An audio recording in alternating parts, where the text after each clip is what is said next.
Well, hi everybody. Welcome to the Stratosphere studio. I'm your host, Bill Whittle. Good to see everybody. It's Monday the 24th. Under pressure. That's the theme song of the week. I hope everybody's doing well. It's good to be here. The deliverables on these Soviet terrorist state things are just killing me. And tomorrow morning, as we record this on Monday night, tomorrow morning, hi Spokane and everybody else, I will be heading up to up over the hill in the other direction from Hollywood, get as far away from that place as possible, and we'll be recording the first two episodes of the Cold War. So that's something I'm looking forward to. I'm going to be doing 2 episodes a day for the next 7 days. So yeehaw. But, I mean, I've just been kind of living here, writing. It's just been nuts. I actually think I over-researched it. I really do. I've just got, 7 or 8 books with all these bookmarks and highlights and stuff, and it's just like, it does get easier as time goes on. In fact, by the time we get to the 3rd episode, pretty much just got Stalin and then the Secret Police. But in the first episode or 2, you got the Civil War and you got all these power plays and all the rest of it. So it's chomping on me. So anyway, that's that. This, of course, is the Stratosphere Studio, where we talk about pop culture and science fiction stuff. Those of you watching on YouTube, we didn't get we off till late start today, although you have no way of knowing that, because I do have some things to show. None of it's new with the exception of one thing, actually, because I haven't had time, but I don't think I've shown this kind of stuff before.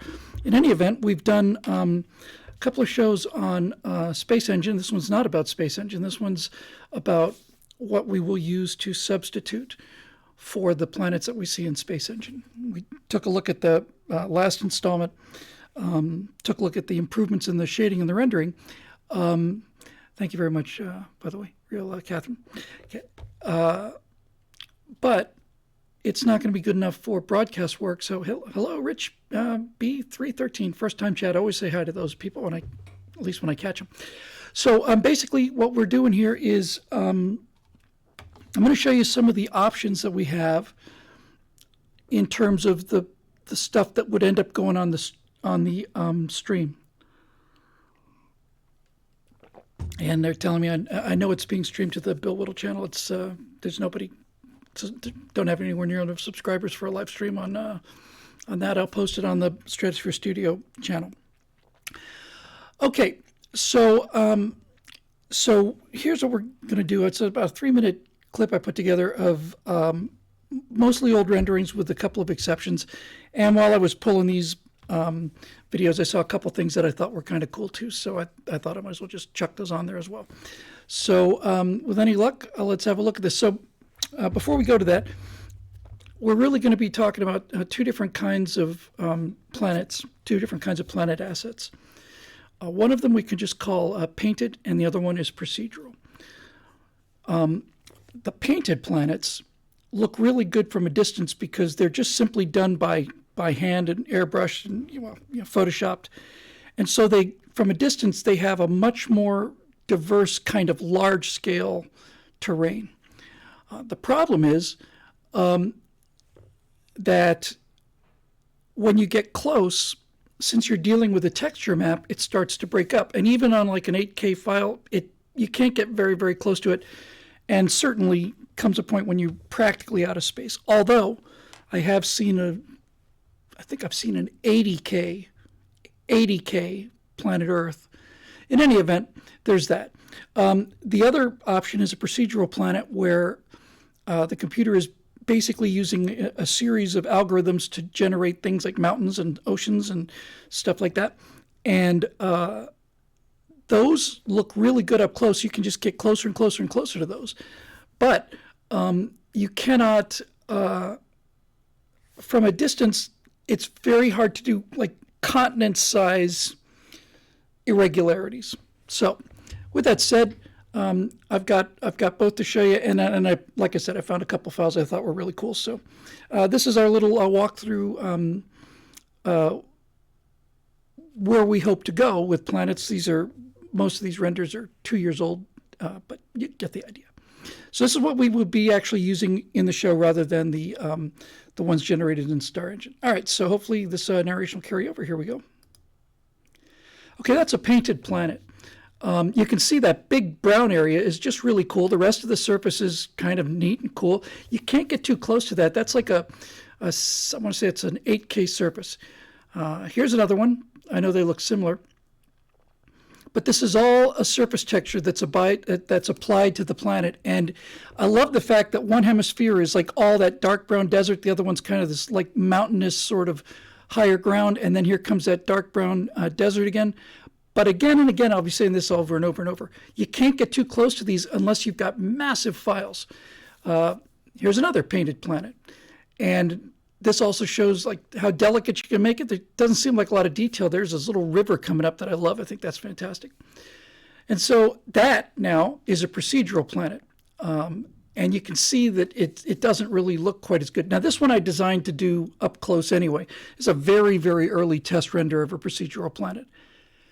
Now, here's a procedural planet that you can get close to, and we're missing a little bit of the detail, but frankly, when you get this close to it, you can really, just fly down to the surface and it just keeps generating new procedures. So the procedural planets look really good up close, not so good from a distance. Here's another procedural planet that I've been working on a little bit. And I think that looks just, I think it's just fantastic. I'm very happy with that. And let's see, I've frankly forgotten what's next. I have been working on the home world for Aurora. I wanted a planet that was like, I wanted a place that was better than the Earth. Oh, one nice thing about procedural planets, as you can see here, is that you can change the parameters. So I was talking about this planet that had this highly elliptical orbit where most of the time it's frozen in ice, like you see on the left. But as it gets closer and closer to the sun, it starts to warm up for a brief period. On a procedural planet, you just simply give it a new value, raise the sea level, and all the terrain around it goes greener and all the rest of that. So there's a lot of advantage to it. Now here's what I've been working on for the home world. I wanted a place that was better than Earth, prettier than Earth. And since I grew up in Bermuda, those colors took me a long time to get right, but that's what I saw out the window every day. This holds up really, really, really well. When you get close to it, you just see more and more detail on the continents and stuff. So I'd probably spend 2-3 hours on that. Now here's a procedural planet. And you can see, once again, same exact argument. I think it's a procedural planet, virtually sure it is. They look great up close. You stand back a little bit, not so much. That's a painted planet. And it's beautiful. The guy who did these painted planets that you've seen is a guy named Jose Mikhail, I think, on Turbo Squid and on CG Trader. These camera moves are all very old, and the texture model on the ship is old, but I'm just playing with perspectives and trying to get a feel for things. Now, here's a cool sequence of shots. I really love this little landing craft. You can see the guys in the cockpit moving around there. That adds an awful lot to this, the flashing lights do. So I found a couple of other shots of this particular ship that I just really like, so I thought I'd chuck those in. Now, this is called HDRI lighting, where the light on the model is being provided by the sky. The picture is lighting the object. And once again, you get to see, once you see guys in the cockpit moving, it just brings the whole thing to life on a certain level. This particular model is not as good as the first one. I just kind of like the composition on this. It was just a render test, but I thought it looked kind of cool. So, yeah, not real happy with that hover, but you can get the idea. It looked pretty realistic. Now, as it turns out, the entire show of my favorite plotline, the Homesteader plotline, takes place in a rover. So this was a rover I had custom built for me. It's Conestoga rover. And I needed something that was a house. It had to be big enough for this family of four to live in for their first year on the planet.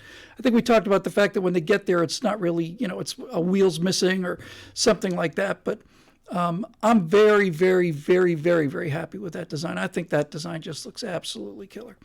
So, so that was something I don't think I've shown before. I don't even know how that got there. Yeah, okay. All right, so that's basically what we've got. Shelby AC said Sikorsky would be proud. I'm pretty sure they just took it looked like a Jolly Green Giant, and put a couple of jets on it.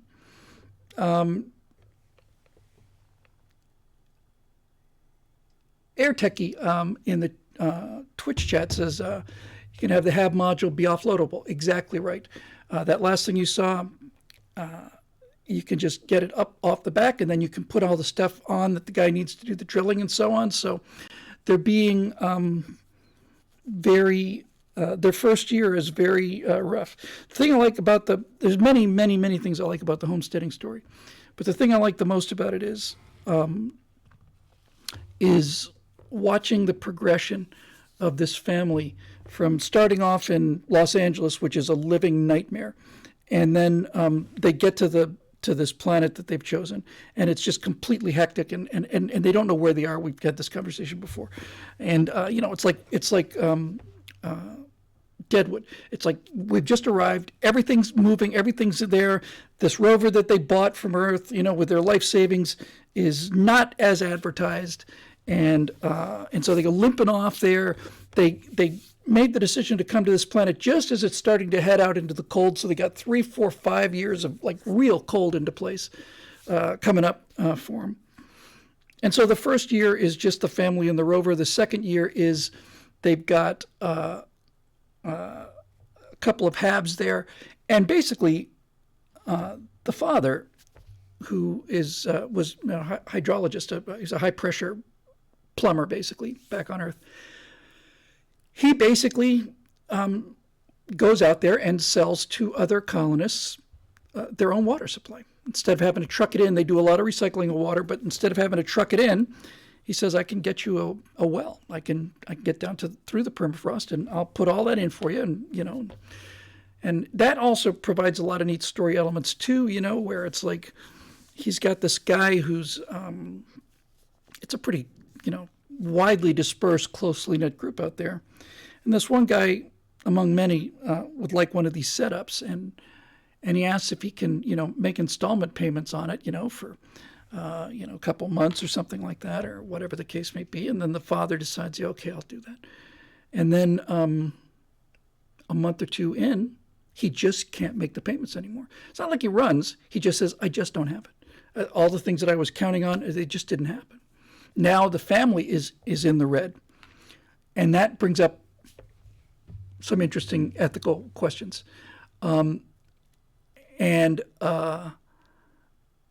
one of those questions is it axiomatic that you cannot be kind in business because you can get burned this way? And I want him to get burned. And furthermore, I want him to get burned without being screwed. In other words, I don't want this guy to just disappear. I want this guy to be the customer. I want him to be just completely and totally honest, upfront, and stricken with guilt, but he just doesn't have the money. So that investment that didn't get paid back is put a 7-month, a year-long delay into this guy's ever-growing plans. And now, see, this is the nice thing about doing this show. Once I start talking about things, the neurons start to fire up for a change. And I kind of come out of this mental fog I've been in. What I think in real time, just having had this thought, because I got as far as the guy who couldn't pay it in terms of development. But now that I think about it, what would be great would be if that guy were to go on to be their number one employee. He just comes in to work it off. And over the course of 2 or 3 seasons, he becomes invaluable. And maybe at the at the end of this thing, he ends up taking over the company when when the dad just decides to just finally take it easy a little bit. But the thing about that homesteader thing is, and I think this is really one of the many things that I'm really looking forward to doing, and that is this combination of hardship and tech, which I haven't seen really before.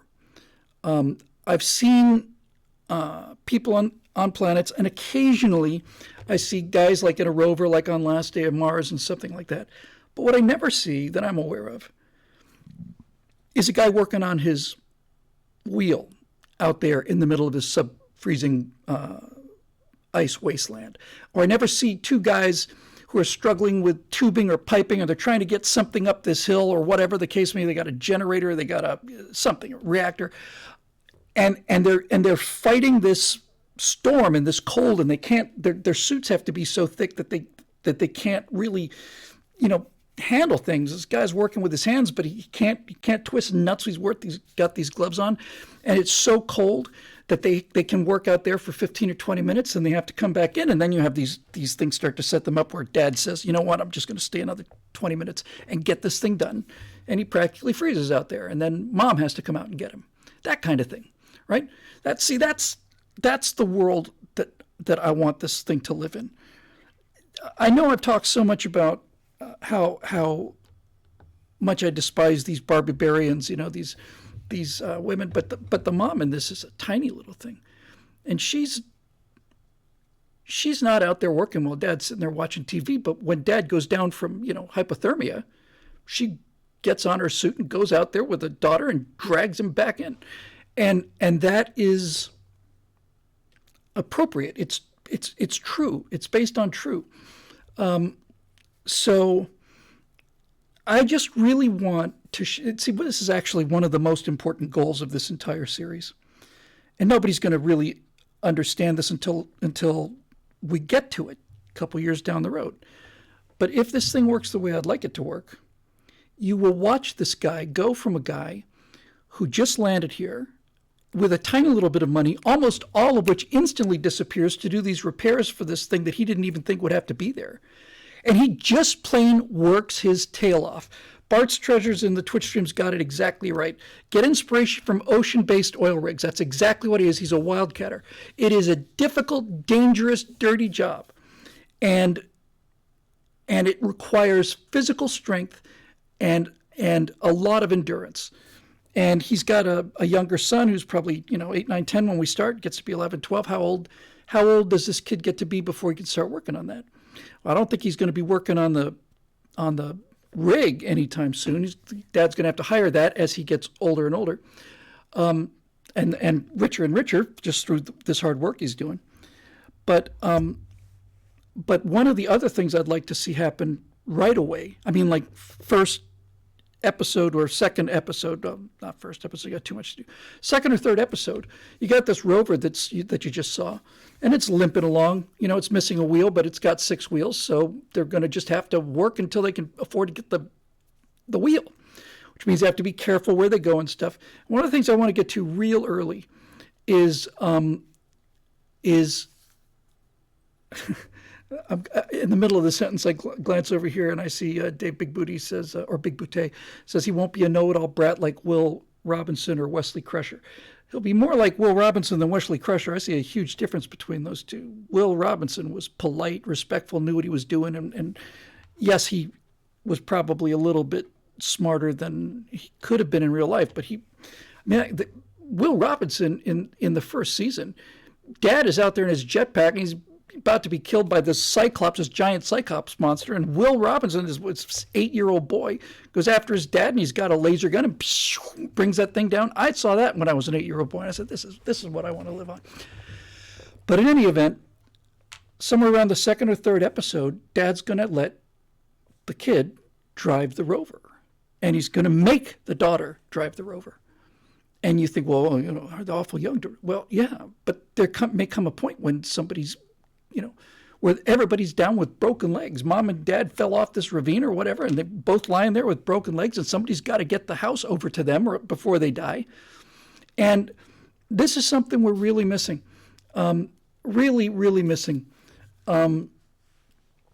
Is that sense that, farm kids are driving at age 8, or close to that, right?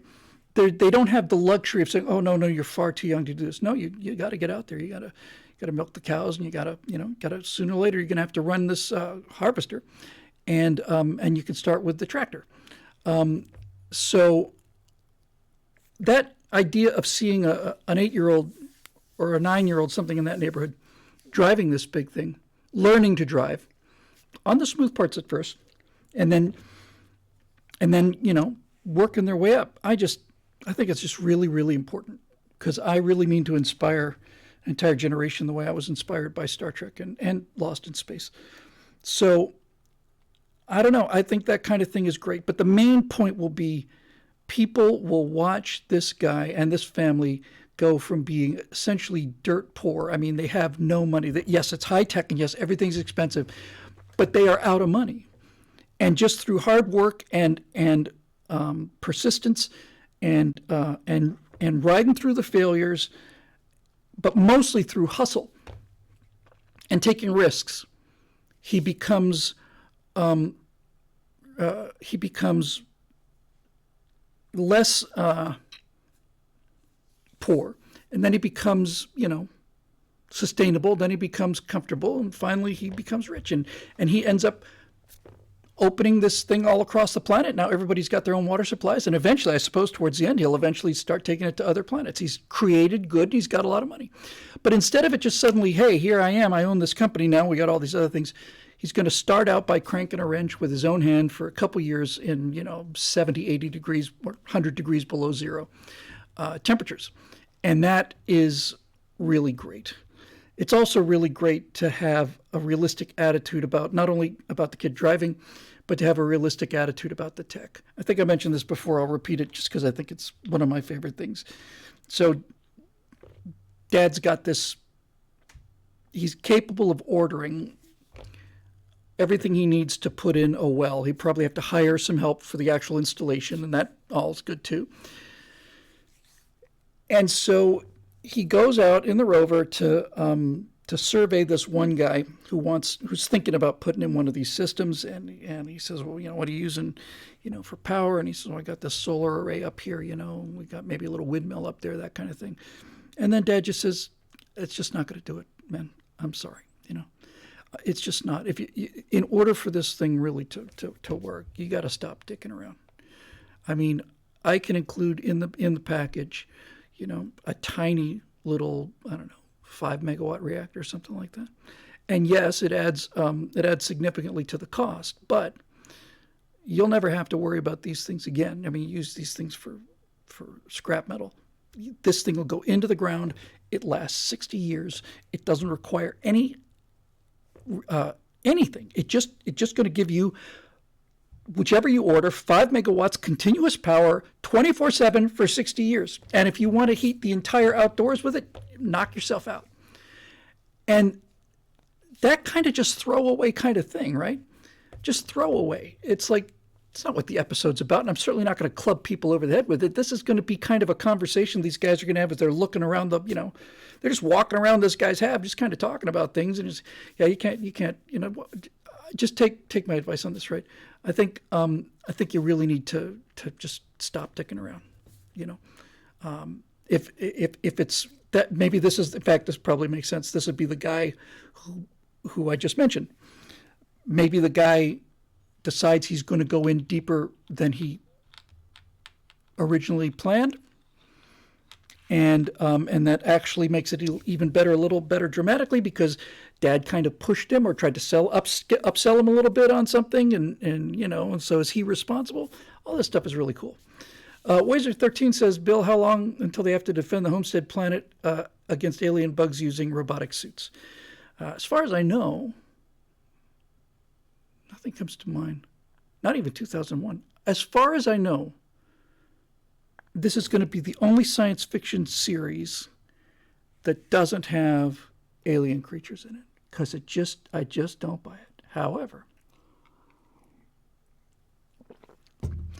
I mentioned before, somewhere in the backstory, humanity is going to split three ways. There's going to be the people who basically baseline humans and are very happy with that. There's going to be a group of people that are genetically engineering themselves to have, if they live in 0G all the time, they don't need their legs. Legs are just a extra mass and stuff. So maybe they genetically engineer themselves to have a second pair of arms down there, that kind of thing. And they don't need noses because they live in this sterile environment. So they'll look really creepy. And then there's the whole, augmented people with all of their kind of, burning chrome kind of thing like that. So the bad guys are going to be the humans, and the good guys are going to be the humans, just like it is here. But with this genetic modification thing, I can make some very scary looking people. When I said no aliens, I meant no intelligent aliens. I mean, really, certainly what we're learning now from the fact that we are really, the bad guys will be commies, says Big Boutte. You're damn right they will be. And not only commies, the bad guys will be the bureaucrats. They'll be the people who wait till these guys have made it livable and relatively safe, and then they're going to come in and start talking about licenses and government and all the rest of the stuff, and they're just going to run these guys out of town. You get about 100 years of that before the kudzu gets so thick. But the nice thing about this is this is the thing about the final frontier. There's always someplace further out to go. And that's another overriding theme of this thing, is that civilization and luxury and comfort destroy humans. Over time, destroys them. And so I know a lot of people feel this way. This is the freest country in the world. It's becoming less free every day. And somewhere on the spectrum of watching this happen, there'll be people who are very early responders. There'll be people who are dead enders on this. But somewhere along the line, if there was a place that was freer than America, would you go? It's a tough call, And this is what every immigrant family to America had to deal with. Do we go to America, or do we stay here in Italy? Do we stay here in Ireland? Do we stay here in Britain? Do we stay here in Germany? Whatever. It's exciting and it's an improvement, but we've been German for generations, and I don't want to give up the name and all the rest of this stuff. So it is kind of like this expanding bubble where the outer fringes is extremely hardship, very hard, and then there's kind of like this middle layer, like a mantle on the earth. The crust is the frontier. Then there's this kind of mantle where life is actually pretty good. It's no longer the kind of hardship that the frontier has, but at the same time, it's not overregulated yet. And then as the population increases and the cities become, here, and the population density goes up, then all of a sudden people are going to start putting guardrails around the edges of canyons, and they're going to start charging an admission fee to see this meteor crater, and they're going to start, having these rovers require an inspection and all of this stuff. You're going to have a license to give a haircut, and then it's okay. Then you can either move or stay. But that's basically it. He mentioned robot suits. That's another thing I haven't seen done realistically, and that is robots. We're going to have a lot of robots. Lots and lots of robots. Lots of robots, lots of drones. Think Boston Dynamics. That's what we're going to be doing. I've never seen anybody do that. The droids in Star Wars are cartoon characters, I mean, you see them carrying out drinks and they go beep, beep, beep down through the halls. But I don't think anywhere in Star Wars that I ever see droids building a habitat or something like that. I never saw droids working, doing physical labor. I never saw droids carrying things, right? They're always just kind of, they're like Warner Brothers cartoon characters, meep, meep, that kind of thing. But we're going to have actual robots. They're going to be everywhere. Drones are going to be everywhere. One of my favorite little things, this is all what we call especially in science fiction writing, we call this chrome. Chrome are little details that really don't do anything major to advance the story. They're just chrome. It just looks good, shiny, looks good. One of the things I just love, because I just love the image of it, right? And that is that this guy says, "Hey, can you possibly bring over your robotic donkey, right? It's like one of those like big dog robots from Boston Dynamics." And the guy says, "I'm kind of racked here for a while, but if you want, I'll just send it over. I can get there in 2, 3, 4 days, but yeah, mules. Thank you very much, Air Techie. But I'll just send it over." "Oh man, thank you. That's really kind of you. I really appreciate it. I owe you one."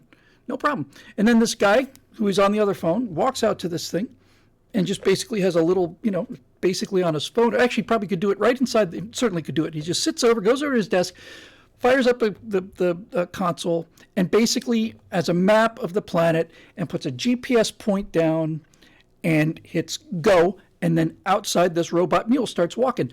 But the shot I like, the thing I love, is the idea that you've got this dark, frozen, cold place with maybe an alien moon up there, and it's just nasty and freezing and snow and stuff. And off in the distance, this thing's just going doink, doink, doink, doink, doink, doink, doink, doink, doink. It takes it 18 hours to get there or something. Doink, doink, doink, doink, doink, doink. Just walking across. It's got nothing else to do. In fact, one of the things that I'm really interested in playing with, this boy's going to be a lot like Will Robinson. I'll just come out and say it because it had a huge effect on me. And Will's relationship with the robot was great, but I'm going to go a little deeper with that. I want to explore. So the idea would be they're on the course of their job. It's year 2 or 3 or something like this, and they discover an overturned. "Do I have a design?" "I got a design. Yeah, I got a great robot. I got a great robot. The thing looks like a robot. It doesn't look like a cartoon robot. It doesn't look like the old Lost in Space robot or the new Lost in Space robot. It looks like a big hunk of titanium with servos and stuff." But here's what I think is interesting. I want this robot to have enough intelligence so it'll do things like go over there, pick this up, bring it here. That kind of stuff. That's not a big deal. And I want this kid, we'll probably end up calling Will just as an homage to Billy Mooney. I want this kid to get emotionally attached to this robot because he doesn't have any friends here, right? He's not a weird kid. There's nobody there for him to play with. So he goes out there and this robot follows him around everywhere, and this robot,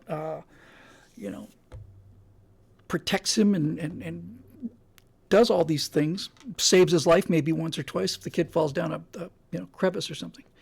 And I want him to get attached to this robot emotionally. But I want the dad to be concerned about this, and I want the dad to essentially say the opposite of where you'd want to go with this. So in Next Generation, the whole purpose of Data was to say, no, this is a consciousness, this is a being, right? This is a person. And I want to do the exact opposite. I want to do a situation where this boy is starting to think that this robot loves him, protects him, because all of its behaviors are exactly that. It's programmed to protect him. That's its job. And so I want him to develop this emotional connection to this robot, but I don't want this robot to be sentient. I want dad to have to constantly remind him, son, this is a toaster, okay? This is a vacuum cleaner. And I don't want you getting too attached to the vacuum cleaner because we send the vacuum cleaner out to dangerous places, the coffee pot, so that we don't get hurt. And if this thing gets hurt or gets destroyed or whatever, I don't want you emotionally wrecked by this. I just find that so much more interesting, so much more interesting. It's people form an attachment. I've mentioned this a couple times on the Stratosphere Lounge. One of the best ads I've ever seen, ever, goes right at this issue. And it's an ad for IKEA. And it starts off in this cozy apartment. It's raining outside and it's cold, you can tell. And there's this warm, cozy apartment, real snug, cozy place. And there's this lamp on this desktop. And this woman comes over, unplugs the lamp, takes it outside, and it's too big to fit in the garbage can. So she puts it next to the garbage can on the curb to be picked up. She goes back inside. And then they play some strings, and you see the lamp looking kind of sad. And then, back in the house, this little warm light goes on, and there's, rain on the thing. And then you get like a close up inside the room, and they've got like a new lamp, and then back down to the old lamp, and it's sitting there sad and abandoned, and you feel like, oh, this poor lamp and stuff. And then this guy, this Swedish guy, just steps into frame. He says, "What? It's a piece of metal. The new one is much better." And it just, boom. Boom. It's a real interesting vibe, this ability for people to get attached to inanimate objects. And there are guys who do it with their cars or do it with airplanes or whatever the case may be. I actually admire it very much, but it's one of those things that's right on the cusp of our evolutionary background, and I want to play with that boundary. And I want to do everything different than everything that's come before if I can help it. So if other shows have been doing, the guy gets attached to a robot, turns out the robot's a real person. No, I want him to get attached to a robot, turns out the robot's just a bunch of bolts. It feels like it. Good airplanes do have souls, says Air Techie, and so do good guns. I'm with you on them, both of them. Although I have to tell you, I have an easier time understanding the airplane than the gun, only because I guess the airplane's more complex and I did more flying than shooting. And they put it in the comment section here. It says IKEA lamp by Spike Jones directed that. It's brilliant. You look it up on YouTube. It'll really mess with your head. And this is what art does. This is what good writing does.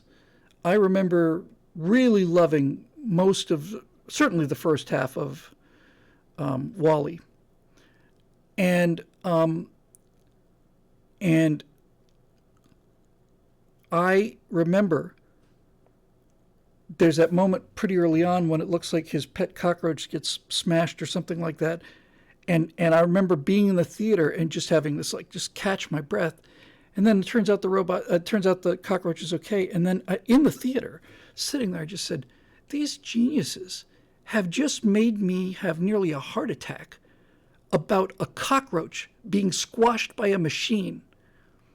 That's good storytelling, is able to go to places like that and make you care about things. So that's kind of something I just want to play with. A cockroach is, you think a cockroach has been smashed by a toaster and your heart stops. That's not only great writing, that dynamic is interesting to me. So, enough about this.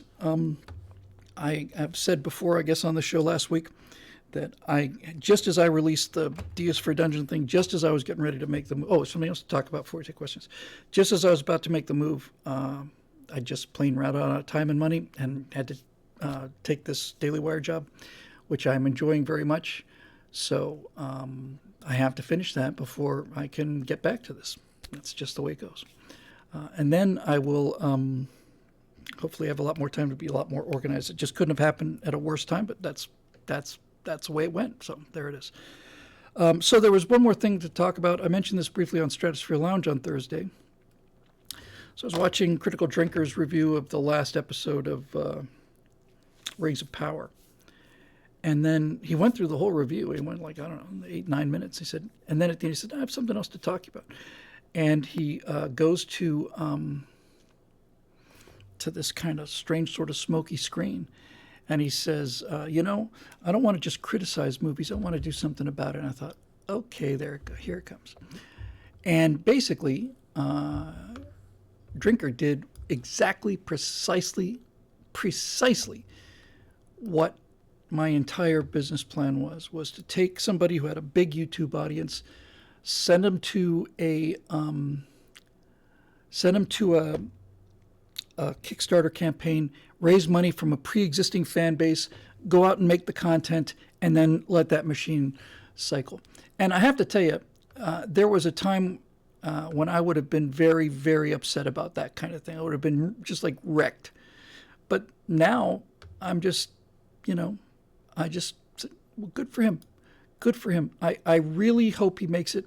And I hope that he gets more than enough money. And first of all, I respect and admire the guy. He was one of the major players I was hoping to get to send people to this crowdfunding thing for the colonies. He's obviously not going to do that now. He's got his own thing to do, and I'm very happy for him. And I think, frankly, that this is the future. So I just found the video where he did that, and I'm about to click on the Kickstarter link. I haven't looked at it yet. He wanted to. I think the floor was 25,000. That's what the minimum was. When I checked it last time, a couple days ago, he was a little short of 200,000. Let's see what he's got now. Okay, he's still got 25 days to go. He's at 232,000. It's actually, oh, somebody just added another one. It's actually a little less than I thought, to be honest with you. 3,190 backers. He's got 25 days to go. The problem is most of the stuff that you're going to get is going to happen early. I have been told, and here's another one of those cases where I know enough to know what I don't know.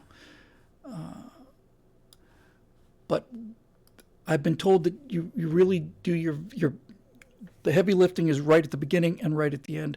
But the people I know who've been successful at this say that if you've given yourself a 30-day window, he says, that is all you do during 30 days is promote this thing. Is anywhere, anytime, whatever you can do. You don't do anything else during that period except talk about this project, get people to go, get them to go, and maybe get them to go take a second look.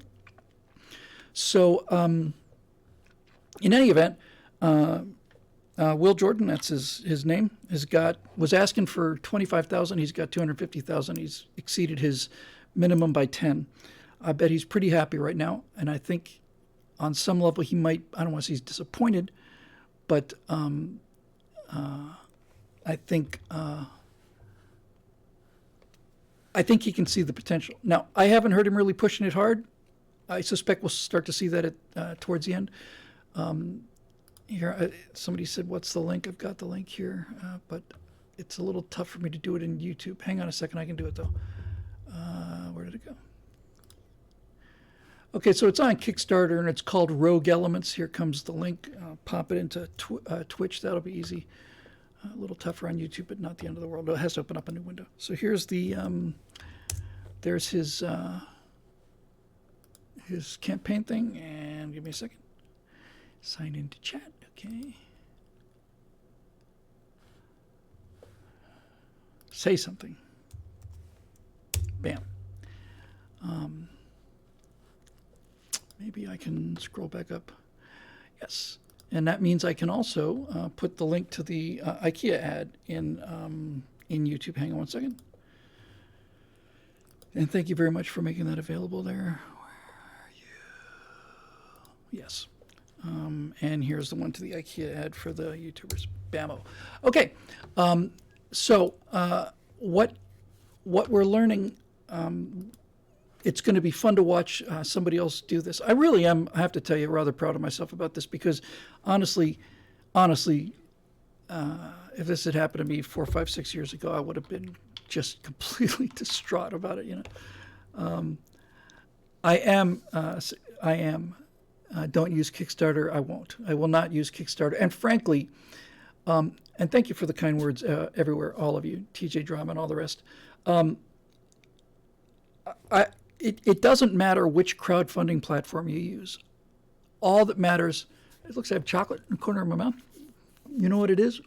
I'll bet it's a Kai. I have a Kai bowls every now and then. They're delicious. With lots and lots. It's like a fruit stew.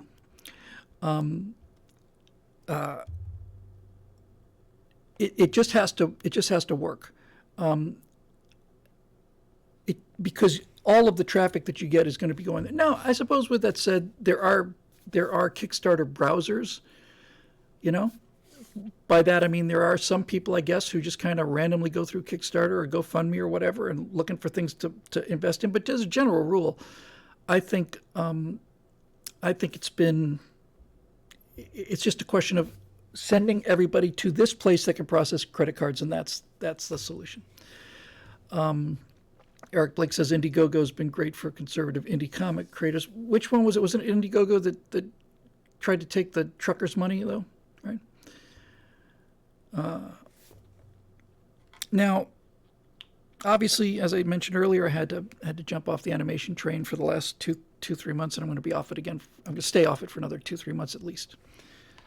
And that means everything is delayed. There is some good news in going a little later, and that is that, you get to watch some other things happen. That was GoFundMe. Okay, I forgot about GoFundMe. So has Indiegogo got any... Indiegogo's been good for now? Hooray! I know that there was a Christian one that the truckers used, and then Trudeau raided that and stuff. But anyway, I was just talking about one of the possible advantages of being, a little bit behind, and frankly, I'm at least 35 years behind where I want to be, but life is life, and that's the way it goes. I think we are going to have a bloodbath of an election. That's certainly my hope, and I think that the first thing that not only a Republican Congress but a conservative Congress will be to go after big tech. I haven't checked the betting odds in a while. This is more of a Stratosphere Lounge kind of question. I have talked about on the Stratosphere Lounge repeatedly that I'm a big believer in distributed intelligence, and that when you bet money and you have skin in the game, you usually get more accurate results. So I've been watching the odds on this. I just want to see what it is now. Where did it go? Sorry, hang on.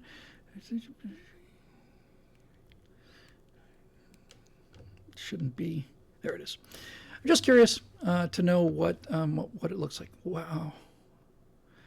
Okay, so People's Money as of now, actually down a little bit for Republicans, 86.8% chance of the House and a 60% chance of the Senate. And from what I'm reading of the polls, a lot of that stuff is they're just pulling ahead. What used to be completely blue safe seats and stuff in Oregon and stuff are now like, up for grabs. So again, I try to keep the political stuff on Stratosphere Lounge and the pop culture stuff here. There's always going to be a little bit of the crossing of the streams, but my hope would be that a conservative Congress would get on big tech censorship right away. I think, a couple people said, well, we get real conservatives instead of rhinos. I think the age of the rhino has come and gone. Independent women are going GOP. Hispanics are going hard GOP. Now you got to deliver. I mean, if you have people who are voting Republican for the first time ever, taking a risk on it, you've got to then, go out there and deliver. All right, so let's have a look at some questions, shall we? I'll do BillWhittle.com because we did Facebook first last time. My hope is to get through all of these. We'll see. I don't know how many questions we have here. I do know, like I said, I'm going to be starting tomorrow morning at 9 o'clock. I'm going to be in a makeup chair, and I am going to be out of action for a week.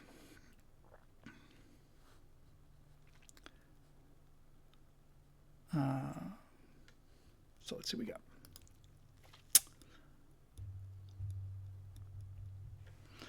Okay.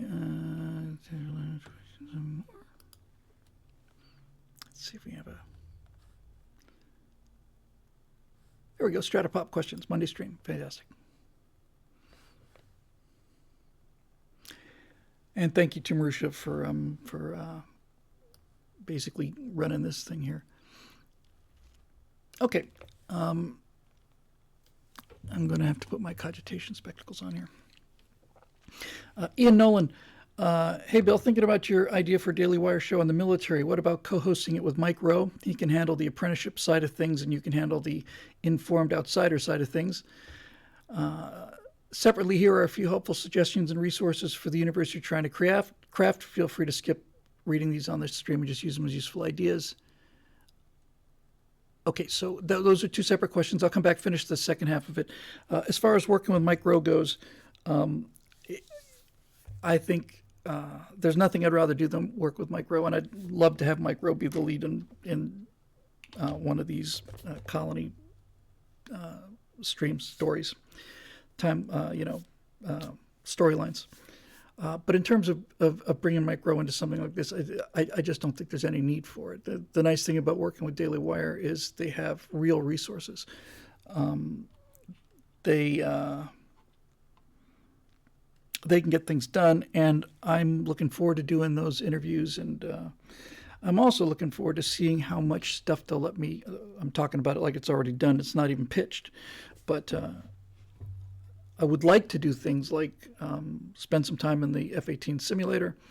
I'd like to see if they'll let me, drive a tank or fire a round. That'd be fun. I'd like to get my hands on some of these things as much as possible. So in any event, it's a great idea. I'd love to work with Mike. I'm looking forward to working with Mike. I just don't know if it's going to happen on this thing or whether it should. Anyway, back to the rest of the stuff here. He's got some suggestions for the colony. He says, consider using GitHub for sharing text files for universe creation and naming and such. It's what we programmers use for source code. Great suggestion. Your universe is very similar to Michael Z. Williamson's Freehold universe, and he clearly has similar ideological leanings. Since he's thought a lot about something very similar, maybe it's worth reaching out to him at some point and see if he would be interested in helping edit or screenwrite or something. G.K. Masterson and Marusha have both talked to me about this, G.K. especially, that there are, aside from all of the video channels and stuff, that there's an entire sci-fi community out there.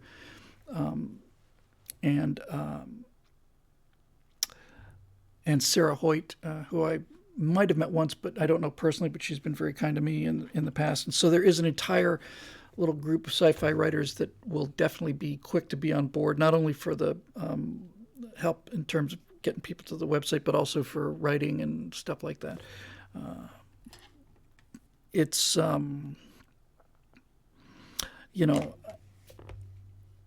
don't want to sound insulting or flip or anything like that, but generally speaking, if you have any writing talent and you're old enough to get some of these concepts and have had enough life behind you so that you can connect to the kind of things I'm connecting to, chances are pretty good you're already writing professionally somewhere.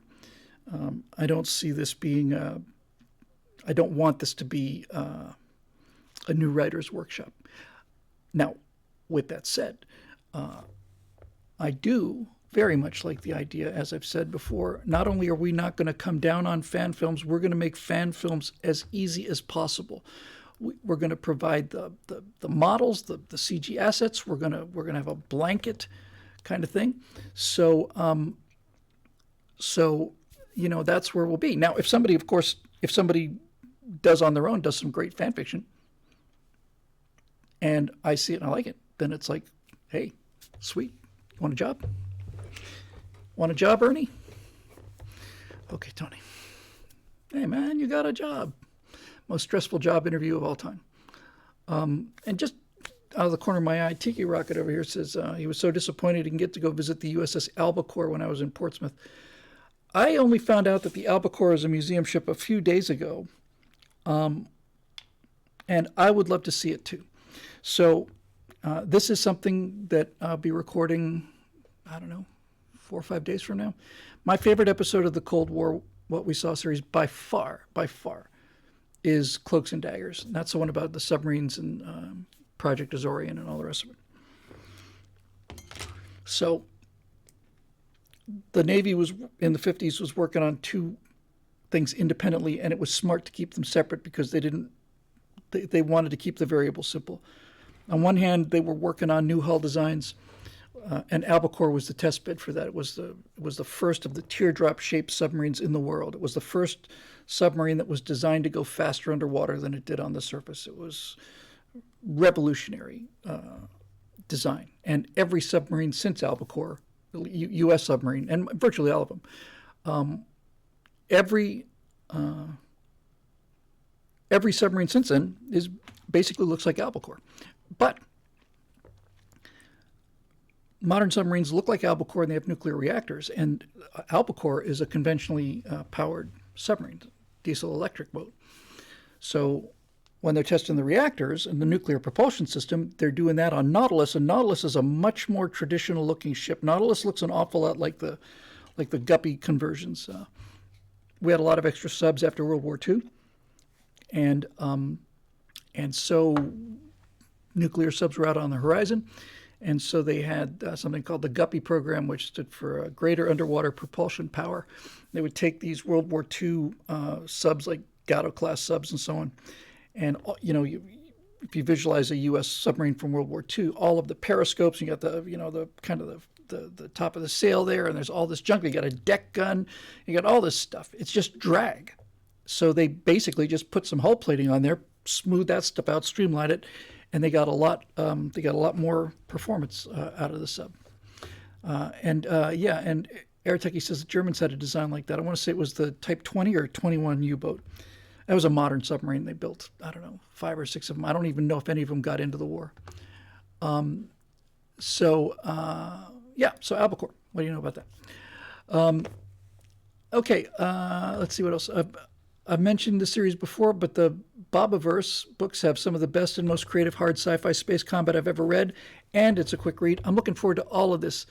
21, thank you. I haven't had a chance to do anything, but when I get to switch back, then we'll go through all of this again. And then the sci-fi trope that people always want to discuss is teleportation, which is obviously impossible on a macro scale. However, given that we can demonstrate teleportation on a quantum scale, I think the long-term implications of that are that we'll be able to build FTL communications, essentially using routers that rely on quantum teleportation to bypass the speed of light. I love my audience. I just love the people that watch the show. It's not huge numbers compared to some people, but they're the smartest people I've ever seen on the web. So let's talk about transporters for a second. I believe that we have experimentally transported a particle from one place to another. I'm pretty sure that's been done experimentally. And quantum entanglement is still something that is not well understood. My understanding is that Chinese scientists, which surprises me because usually they're just building stuff that we built or unbuilding it and building it again. But apparently Chinese scientists have measured the speed of quantum entanglement, which appears to be instantaneous, but apparently is many, now I'm not sure about the number. I want to say it's many thousands of times faster than the speed of light. One of the things I'll do in Space Engine when I get out of this and get some time is I would love to do a video showing you how unbelievably slow the speed of light is. It really is astonishing how slow the speed of light is when you are traveling at the speed of light. Obviously, on the scale of the Earth, it's 7 times around the world in 1 second, so it's pretty quick. Speed of light's no slouch exactly. But when you get into the solar system thing, for example, and I could do this just to make it a fun conversation. If I'm at the sun and I kick in the warp drive, I go to warp 1, I go to the speed of light, the absolute utter speed limit, it's an 8-minute ride just to Earth, right? It's days.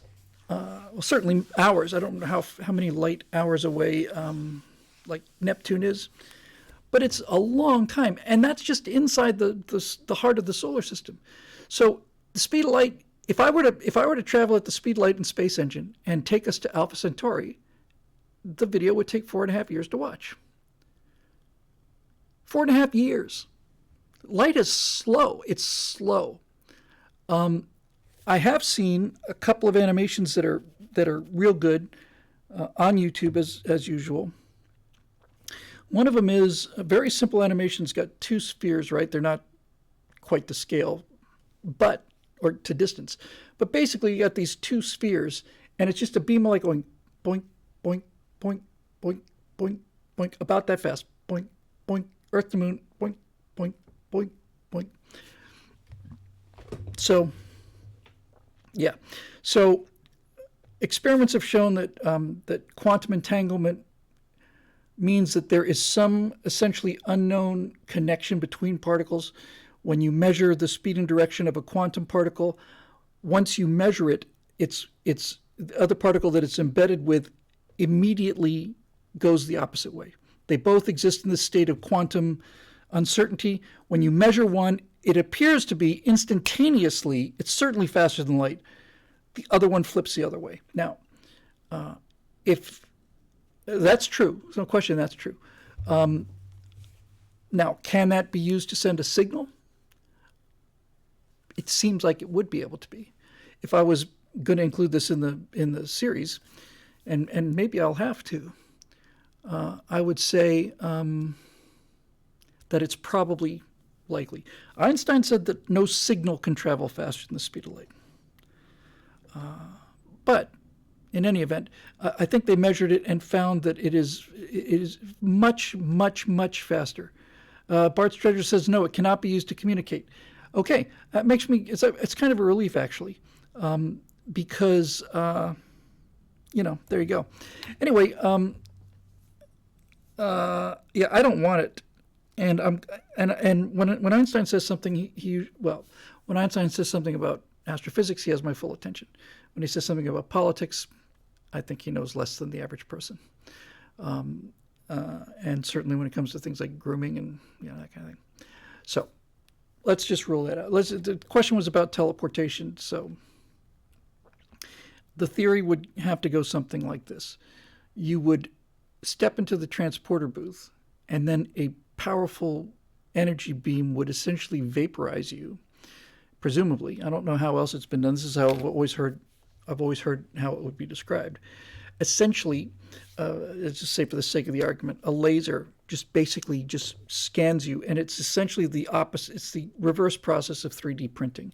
It just starts burning you away and measures every single molecule and chemical and all the rest of it. And just basically as it dissolves you away, it keeps the pattern, what chemicals, what molecules, in what place, and so on, and then somehow reconstitutes them. In Star Trek, there's talk of a transporter beam, so presumably the actual matter, and it's certainly the case in Star Trek, the actual matter is vaporized, sent someplace else in a beam, and then it's reassembled at the location. Now, the one thing that nobody talks about, and they've played with it, I think they played with it once in the history of Star Trek, and that is every time you step into the transporter, you die, and you hope that you will be reconstituted at the other end. So let's just say, for the sake of the argument, that it's an engineering problem, not a physics problem, which means that someday we could conceivably solve it. That means when you're and let's just go with what we know visually. So you step into the transporter pad in the Enterprise, and Scotty energizes it, or Mr. Kyle does, and you get dissolved, and you are killed. You're dead.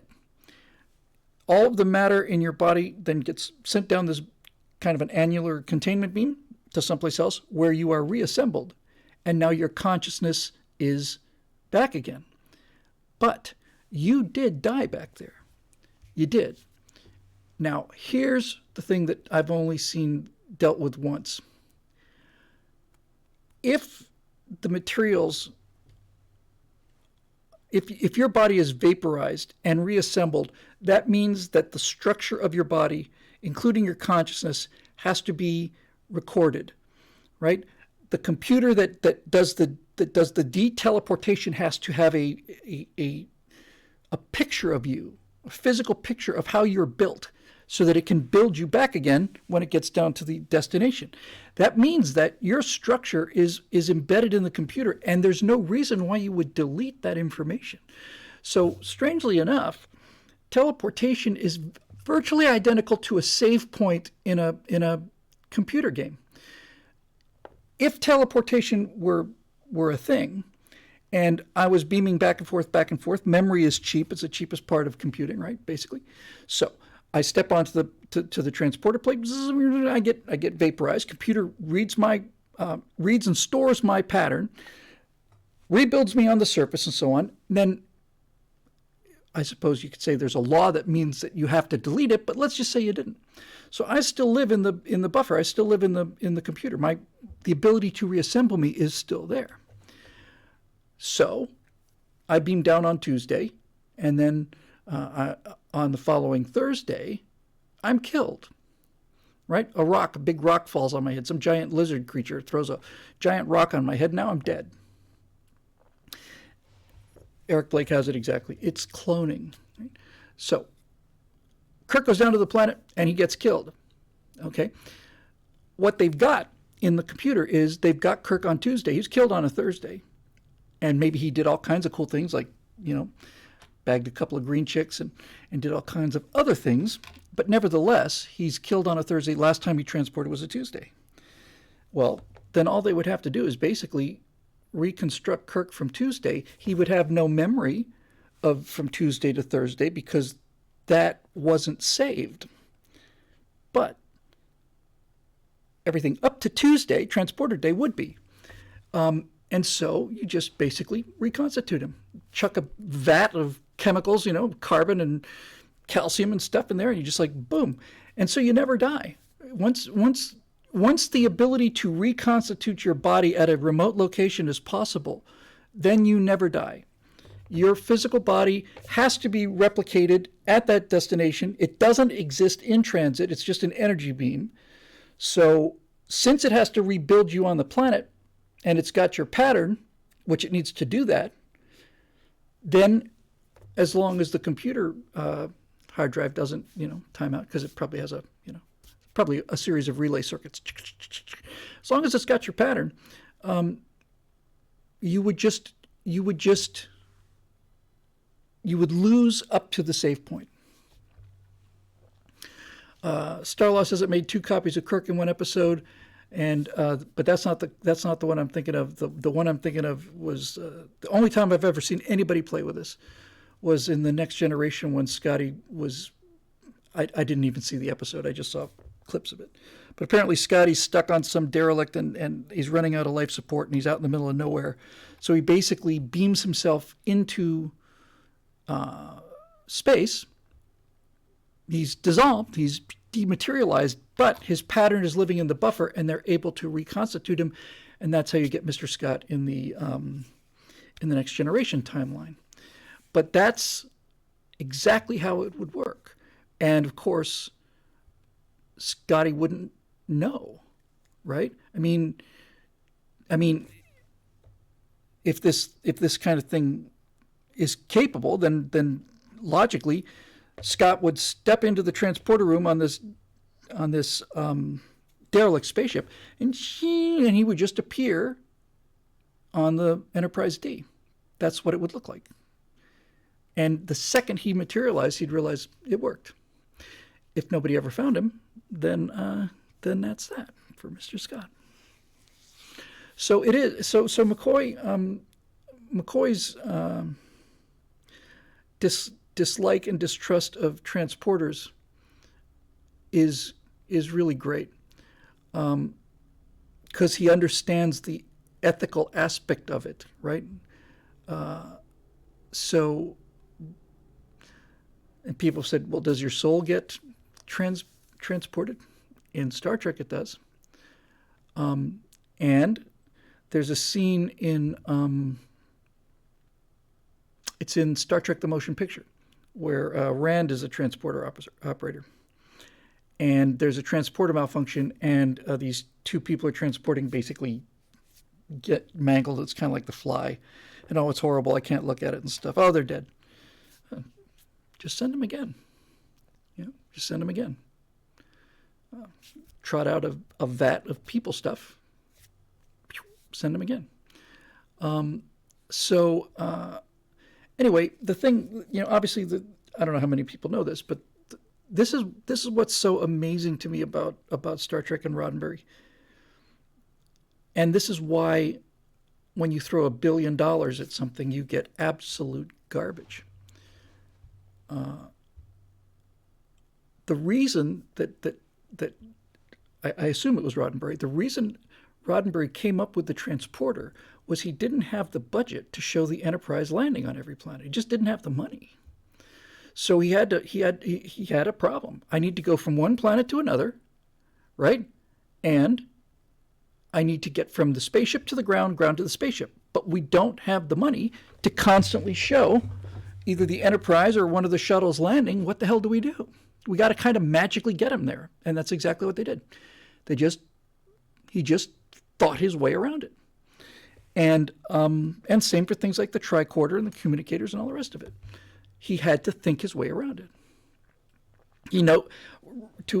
This is what happens when you know what you're talking about, right? This is what happens when you know what you're talking about. This is why Star Trek is Star Trek. This is why my room is a museum of Star Trek here, is because the people that were involved with the show knew what they were talking about. They didn't just do things. Oh, we'll have a spore driver. We'll have some freaky looking alien's going to scream because he's really angry. It's going to destroy all the dilithium crystals in the universe. No, it's not. The show wasn't written by the writers who used to work on Girls. It was written by people who knew what they're doing, and real science fiction writers, and Harlan Ellison and a number of others. Right? Was it? Tiki Rocket says, was it Gene Roddenberry or Gene Kuhn? That's why I caught myself, to be honest with you, because Gene Kuhn is the unsung hero of Star Trek. Somebody once said Star Trek succeeded because it had good genes, and that's really true. Gene Kuhn did so much of this.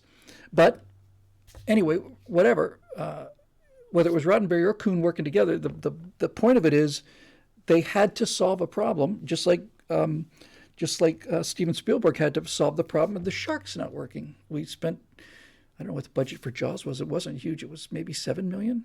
I think Star Wars was 12. Money was worth more back then, but still. In any event, so here's Steven Spielberg, boy wonder, right? He's directed one movie, basically, Sugarland Express, and a TV movie called The Duel, which is really good, about a truck driver. It's kind of like what's the one with the cars at Christie? And he also directed, the first thing he ever directed, Steven Spielberg, was an episode of Night Gallery starring Joan Crawford. And in that episode, Joan Crawford is this extremely rich woman who's blind, and she pays for eye transplants. And she's only going to be able to see things for 4 or 5 minutes, if I remember correctly. So spends all this money to have these eye transplants, and she finally gets a chance to see the world, and they take off the bandages, and her eyes open, and everything works, and right then there's a total solar eclipse. By the way, just as a fun little aside, there have been so many. It's such a cliche, a terrible cliche by now, to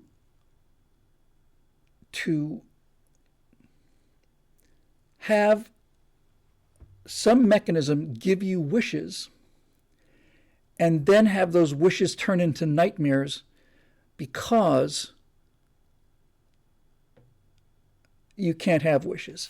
I've never seen it done where here's 3 wishes, or the monkey paw, right? 3 wishes. I want to live forever. Okay, so the next thing you know, you're in a derelict spaceship out in space and you never rescued, right? It's always like fate or the genie or the magic or whatever is going to screw you with the loophole.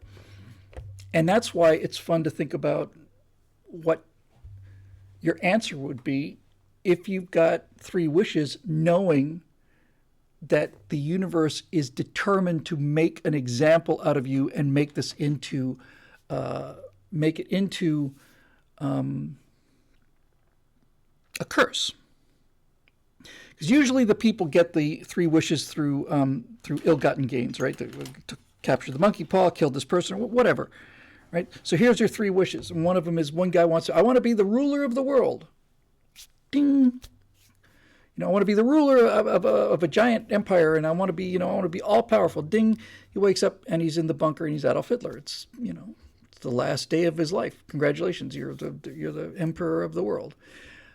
So it's fun to think, all right, you have three wishes, and now you have to start thinking like a lawyer. How do I do this without getting loopholed out? I just want to be happy. Well, ignorance is bliss. Maybe you wake up and you got a 40 IQ. How do you do it? I guess you have to start thinking like a lawyer. My likeness, image, appearance, face, visage, every single word you possibly can to completely try and lawyer your way out of this. But I'd be willing to bet you'd still get screwed by it.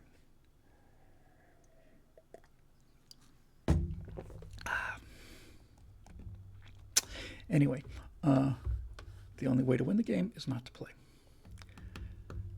All right, moving on. Marusha Dark. Help me help you. Sorry, Mr. Monday. Work was murder. Just reading this is a little bit big here.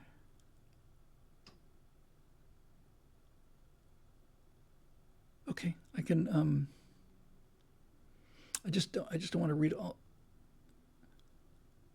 I get where you're going with this. So the first part of this question from Marusha is about I don't remember if it was Stratosphere Lounge or Stratosphere Studios. I think might have been this show. I just all turns into a blur for me. But I've talked about all kinds of things and battling clinical depression in my life and 12-step programs and sponsors and all the rest of it. And I don't think I'd ever really brought this up before, but one of these shows not too long ago, she mentioned it, is the VOD.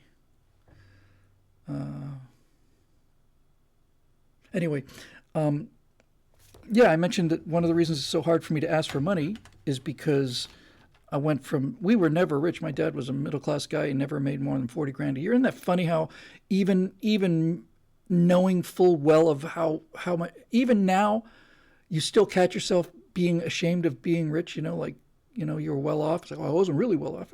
Well, my dad never made more than 40 grand a year.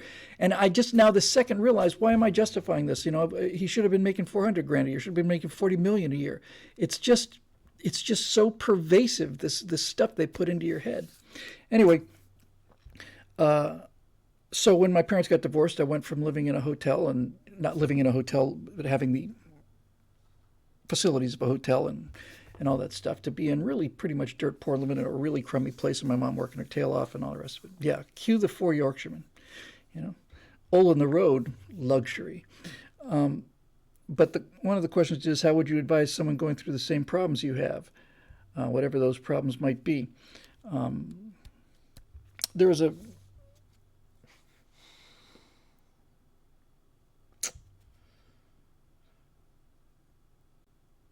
I'm not going to get too much into the details of this. Let's just suffice it to say that in relatively recently, 2010 or 11, it began to look like I was going to have to be living on $300 a week. Total expenses, not including rent and stuff, but that included cat food, my food, all of it. And found myself in the dollar drive-through at Jack in the Box quite a few times, wondering how I got myself into this situation again. And so the question is, how do you get through that? Well, that was really rough. Really rough. And I got out of it by asking for help from a guy who had been essentially my surrogate dad. My dad gave me an awful lot, and I learned a lot from him and stuff, and I love him very much, but he was gone all the time. He was a hotel manager. As I got older, I got to be close friends with a friend of mine's father, and eventually got kind of be considered to be like the 5th kid. And this reaction about not wanting to, ask for money from strangers was multiplied by a factor of 200 for this, Basically, I had an outstanding tax payment I had to make, and so finally, I just decided to go and say, look, here's the story. I got myself into real trouble. I'm 100% responsible. It's my fault. I can either pay the IRS at this rate or I can pay you. But if I pay you, if I was dealing with the IRS and I worked 3 jobs to make extra money, they would take all of that and I'd still be on $300 a week. If you can help me with this, I can pay you, and then if I work extra hard, I can, spend more than $300 a week. And I just barely gotten out of my mouth when he and his wife said, "Yeah, of course, yeah, for sure, we'll help you." And I just remember thinking, I was expecting to like cry. I was so grateful because it was so awful. The realization and the shame of it and all of it. It was so awful. But when they said yes, and I said thank you, I visited them at their house in Arizona, and I went back into the room they had for me there, and I sat down, and I remember thinking, so that's what it's like to have parents, that's what it's like to have parents. I obviously had parents, but for whatever reason, there was never that sense of emotional security. And I remember I was what, in my 50s, and I sat there and thought, so this is why normal people don't get as upset about things as I do, and they don't live in this constant state of anxiety and stress, because people with real parents, their entire lives, they know that if they fall, they're not going to hit the ground. There will be somebody there to catch them. And I never had that feeling until this time when I was 50, and that's 50 something. And that's the thing, just like a diamond bullet. I get it now. I get it. This is what it's like to know that somebody's going to catch you if you fall and hit.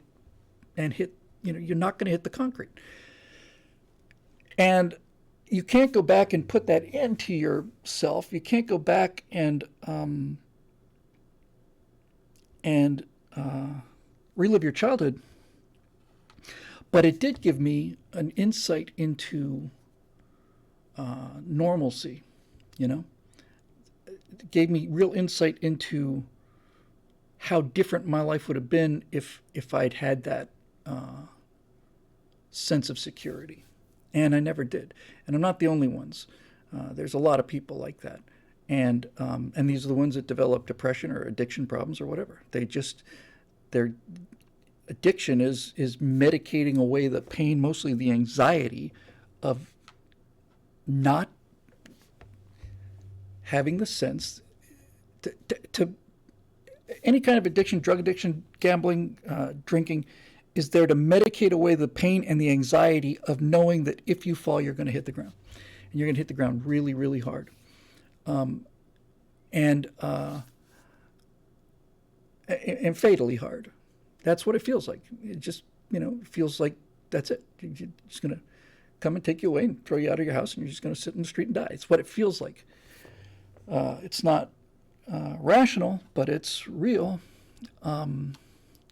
Eric Gotts on YouTube says, why do you have this idea that money is bad? Are you a conservative or a progressive? Well, my head is conservative and my heart is conservative, but my reptile brain lives in this state of perpetual panic. And I got what you're saying there, Marusha. I'm just trying to, I will answer that you just put in the text thing. I'm just kind of setting the stage here. So how do you deal with this?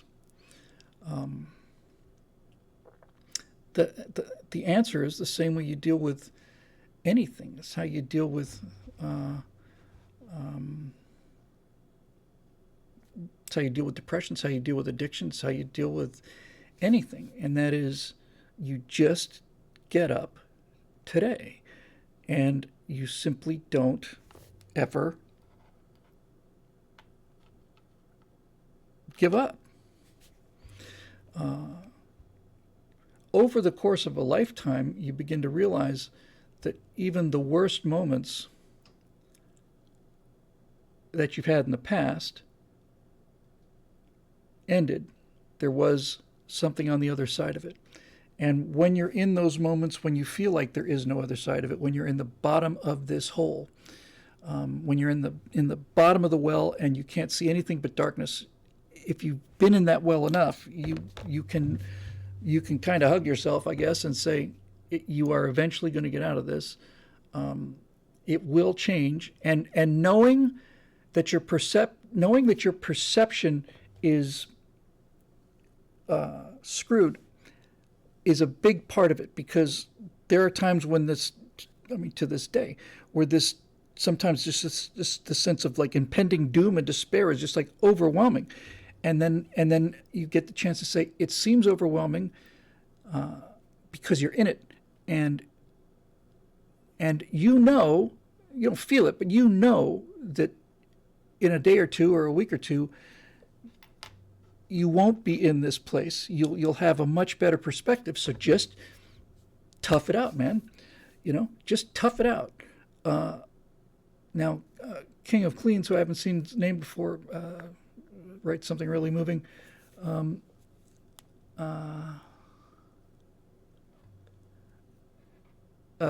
He says, I'm right there with you, Bill, supporting a family of 5 by myself, cleaning buildings at night. Oh, man.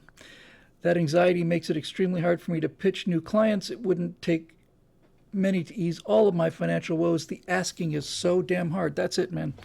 The asking is so damn hard. And this is a mental state that's unique to a certain kind of childhood. And most people don't have that problem. 10 years ago now, I guess, God, it's crazy. More like maybe 2015, 16, something like that. Did a lot of speaking events in 2013 after the virtual presidency. And so I was going out a lot, and I was in a lot of rooms with a lot of people. And quite a few years ago, at least 7 or 8 years ago, I watched Charlie Kirk in action, and I watched him take away 1 or 2 of my backers. He's built for that. That's his first best destiny. Mine was to be a starship captain. His was to raise money, and he was shameless about it. And I don't mean that as an insult, because it's not something to be ashamed of. He was just a shark. I watched him move through this room, and do what he did. It really is like watching a perfect machine. I always felt that some of the things, I don't want to make this about Charlie. It applies to anybody who does this kind of thing, fundraising for charities and stuff. I always felt that it seemed really insincere to me, the kind of the glad handing aspect of it. Now, with that said, let me take somebody who I have a much higher opinion of, and that's James O'Keefe. I know many people who've donated to James O'Keefe, and James O'Keefe is constantly updating people and constantly showing them, here's what we're doing, here's what we've done, and O'Keefe is he's one of the most valuable people in the world. Now that's interesting. That's very interesting to me. T.H. Sang, again, a name I haven't seen before, so good to see you again in the Twitch stream. He says, pilots are often reluctant to declare an emergency when they had every reason to. I completely get that. And I think this is definitely connected to the syndrome, I don't know if it's a question of like not wanting to appear like weak or out of control or dependent or whatever. But yeah, I could definitely connect to that. I don't know. I don't know. It's just something like that. So anyway, in terms of the question, the heart of the question was, how do you get through it? And I know you don't. I don't. And that's an great comment too. Eric Gott says you've explained it beautifully, but it's time to get past this. Well, thank you, and you're right. And getting past it happens by talking about it. And I've learned a lot about the process just by sitting here staring at this webcam, talking to you fine people out there. I forgot what I was going to say. Yeah, immersion says not like you don't want to look like you effed up. Yeah. So it's a form of insecurity, obviously. And that's really what it is. It's just a form of insecurity. And I think it's put there, I'm sure it's put there very early in life. So it's just one of many things that I have to learn how to do. What I believe in, says Mark, says blank Frankie, super chats. I will get there, brother. It's actually, I've had many people explain this to me, and I can, again, in my head, I can understand it. It makes perfect sense. It's just hard for me to get over it. But I've had many people try to get me over this by saying there are people out there with money who are looking for something good to do with it. They're looking for something good to do with it. You're doing good with it. Look at it that way. That actually helps quite a lot. But in any event, when I hear, just this, when putting a tag on a show saying, "Hey, we'd really love to have you, join us, be a member," to me, it just sounds like, it just sounds automatic. It sounds like background noise to me. And I've always wanted to do it as infrequently as possible so that when I did come out and say it, it would mean something. But I don't know. I don't. I'm not willing to be super obsequious with people because I want their money. I find that to be just dishonest and kind of wrong. I'm just down built, I guess. In any event, I wish I could tell you that there was a complex formula that you can use, but there isn't one. The only way through this is, and it's the same for depression and addiction, is just have to tough it out. You just have to tough it out. Now, here we are talking. My wife has the same set of problems as I do. Very similar problems to me. And so we're not really able to, like, in a weird way, we're not able to, I don't know, cover each other, but we're certainly able to commiserate and kind of help. And the one thing that I say, and this is a kind of an obnoxious thing to say, really, but I just think there's some truth to it. Natasha and I will sometimes sit and talk and say, we'd both be happier if we were simpler. If I was the kind of guy who came home from work and got home every day at 6 and we sit and watch movies or TV and that's it. But I sometimes think, and this is maybe the root of the problem, to be honest with you, but it does sometimes seem to me that ability and talent has a price attached to it. That's been the experience I've seen with many, many, many people, comedians especially, comedians are legendary for being really unhappy people, and that they learned how to make people laugh as a way to get some acceptance and to get a little love and affection that maybe they didn't get, and to make fun of their own problems, lighthearted, with the problems. I know that, as a not secret, I know that somebody who I respect enormously, who I always considered to be kind of a pillar of, mental stability, and that's Jordan Peterson. He went through a period a couple years ago where he damn near killed himself. He was getting so much hatred so fast that it really knocked him down. And I've seen him get a little snappy lately, and strangely enough, I find that endearing. That you can tell he's getting a little prickly about it because he is under such relentless attack for things he didn't say. I know that feeling very well. Roger Ramjet, oh boy, Roger Ramjet 59, maybe the coolest name ever. You win the internet for the day, sir. And what a great year. Robin Williams comes to mind. Yeah, Robin Williams basically said, I used to practice being funny because I wanted to get my mom to laugh. I wanted something out of her, you know. Now you're on the heart of the issue, really, as we move from entertainment into pop psychology. But, you know, it's all connected to the writing and stuff.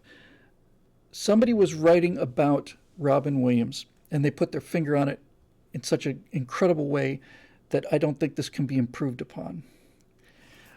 People like Robin Williams and me and all the rest of it think that in order to be loved or liked or admired or be successful, when he was writing about Robin Williams, he said for Robin Williams, it was like it had to be Robin plus.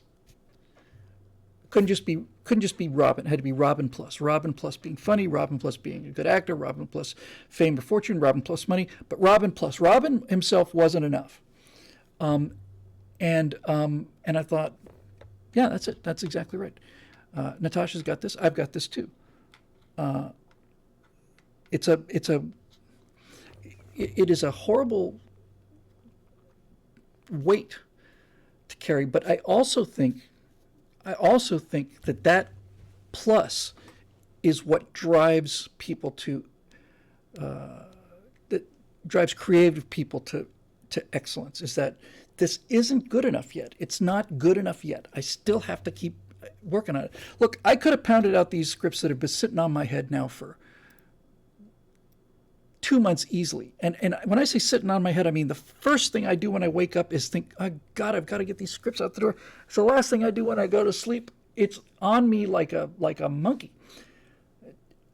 And the reason it's on me like a monkey is because I want to get it right. I could have absolutely pounded them out and they would have been good, you know, but they wouldn't have been as good as I can make them.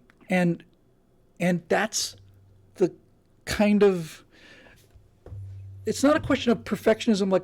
Like they'll never be good enough, so I'm not going to write them. It's not that. It's just like, Marusha's got the question of the ages. Why isn't good enough not good enough? Because it's not excellent. Excellent is the standard. And I don't want to be good enough. I want it to be excellent.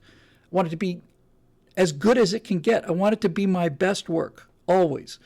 And that drive can be crippling, but it can also be very, very powerful.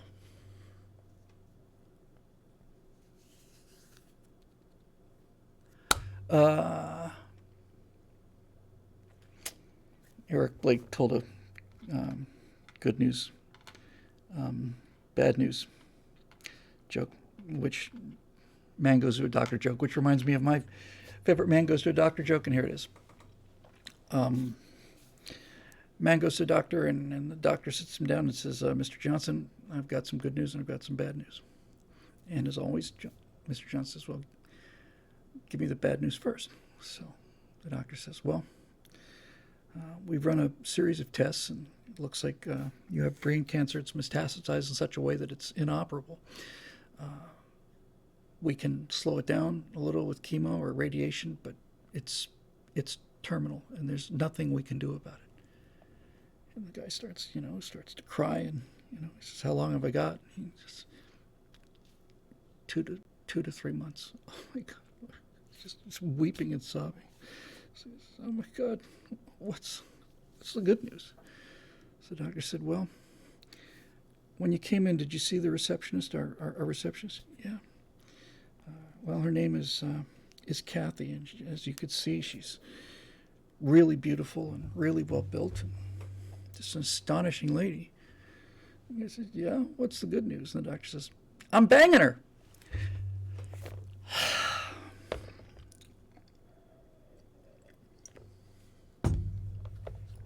Moving on. So here's Henry Lumley talking about the heavy launch that we're going to try and do on October 31st live. And here's another one. These are more like resources. All right, here we go. Chris Taylor, third time asking.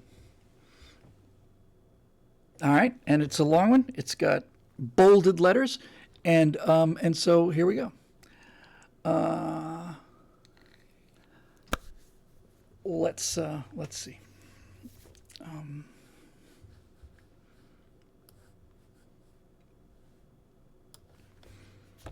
No, I'm getting a lot of laughs on this jokes. That's good.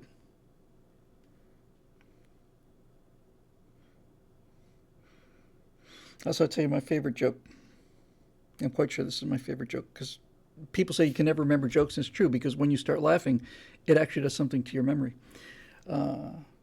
So this is my favorite joke, and my voice isn't warmed up enough to do this as well as I can, but you'll get the idea.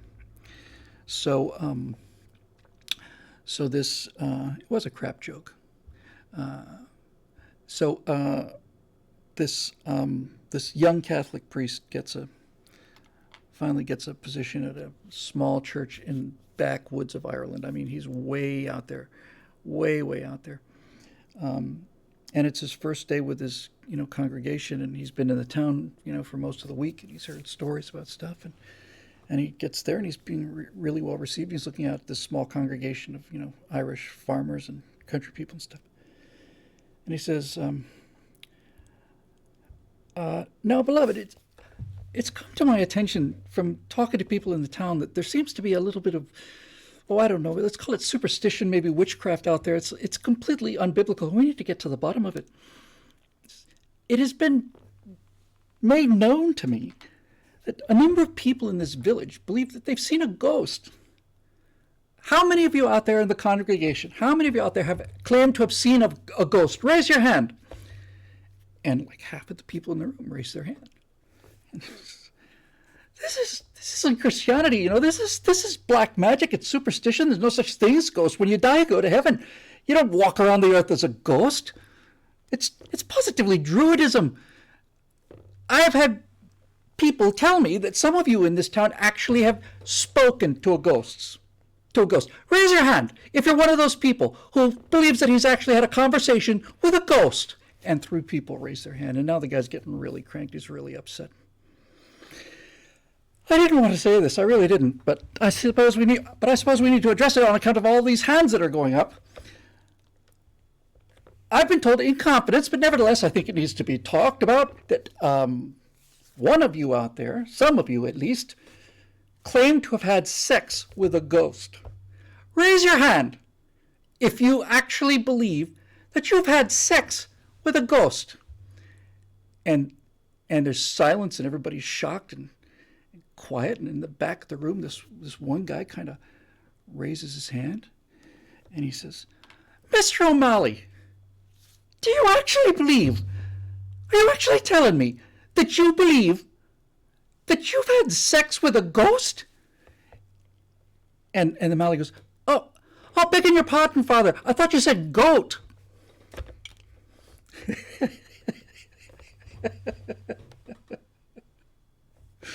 Oh, I love it.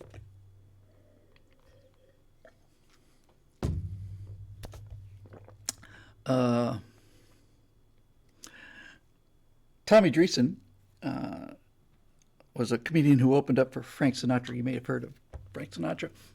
I don't know if you know Tommy Dreesen, but Tommy Dreesen's a stand-up comedian. He's been stand-up comedian since before there was stand-up comedy. And he told this joke in my presence. I told it to like 4 or 5 people. And every time I see Tommy, it's probably once every year or so, I asked him to tell it again because I just like it so much. And he's much better with the accent than I am. He said there's this Irishman in New York City, and he's late for his daughter's wedding. And being New York City, it's at St. Patrick's Cathedral. But needless to say, it's pretty crowded there. So he's late, and they're waiting. And you can see people waiting. He's driving around the neighborhood, and he just can't find a parking space. It's New York City. You're not going to find a parking space in New York City. So he's walking there. He says, "Oh, God, please, Lord in heaven, please, if you give me a parking space, I swear I'll give up swearing for the rest of my life. Just a parking space, that's all I'm asking for. It's my daughter's wedding." Driving around, nothing, and he's getting later and getting darker, and it's like, Oh, Lord, please, God, please, I'll give up drinking. I'll give up drinking. I'll give up drinking me. I will give up, Seamus O'Malley, I'll give up drinking for the rest of my life if you'll simply give me just a parking space, Lord. And nothing.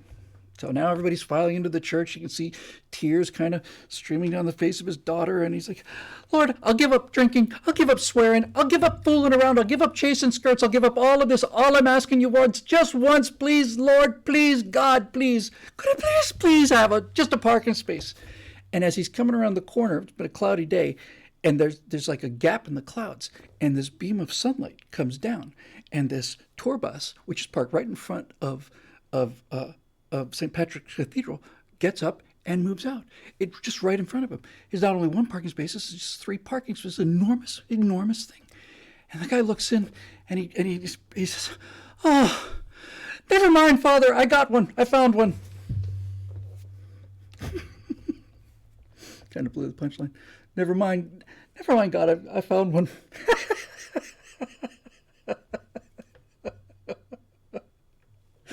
Oh my God! When Tommy Dreesen tells that joke, his timing is so frickin' perfect. It's like, oh, never mind, Lord, I found one. I just love that joke. I love it. Okay, so here we go. Third time asking from Chris Taylor, and Chris Taylor's a serious man. Bill, for the love of Goddard, please do not have your spacecraft propelled by osmium or any other dense material. I mentioned this in passing, and Chris is coming to my rescue. Thrust produced by a rocket engine can be calculated. Oh, here we go. See, I've got an amazing group of people here. Thrust produced by a rocket engine can be calculated as the mass flow rate of the exhaust times the velocity of that exhaust. The higher the exhaust velocity, the higher the thrust for a given propellant mass. That's right. Specific impulse, by the way, is directly proportional to exhaust velocity. So for those of you who are not playing along with these, because it's not like it's rocket science or anything. I haven't read the rest of this, but just for those of you out there, it's a science fiction show, Science Fiction Night.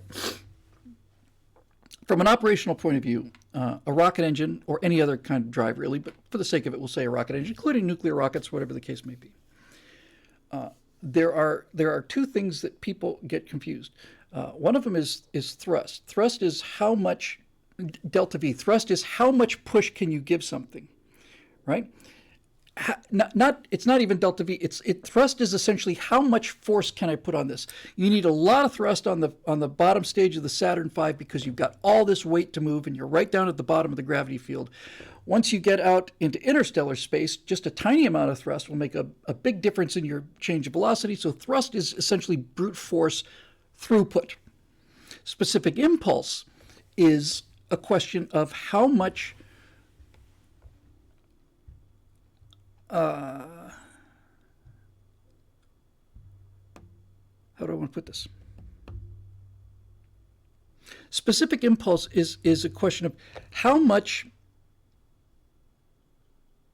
I want to say burn. How much burn can I get out of a pound of fuel? It's an efficiency issue. It's very close to miles per gallon, right? So the higher your specific impulse is, the more available thrust you have per unit of fuel. So off the top of my head, I want to say that the Saturn V main engines had a specific impulse of about 250. That the space shuttle engines, considerably more efficient, had 450. That a simple nuclear rocket just got a bunch of uranium with tubes in it. You flow some liquid hydrogen through that. That gets up to around 850, 900.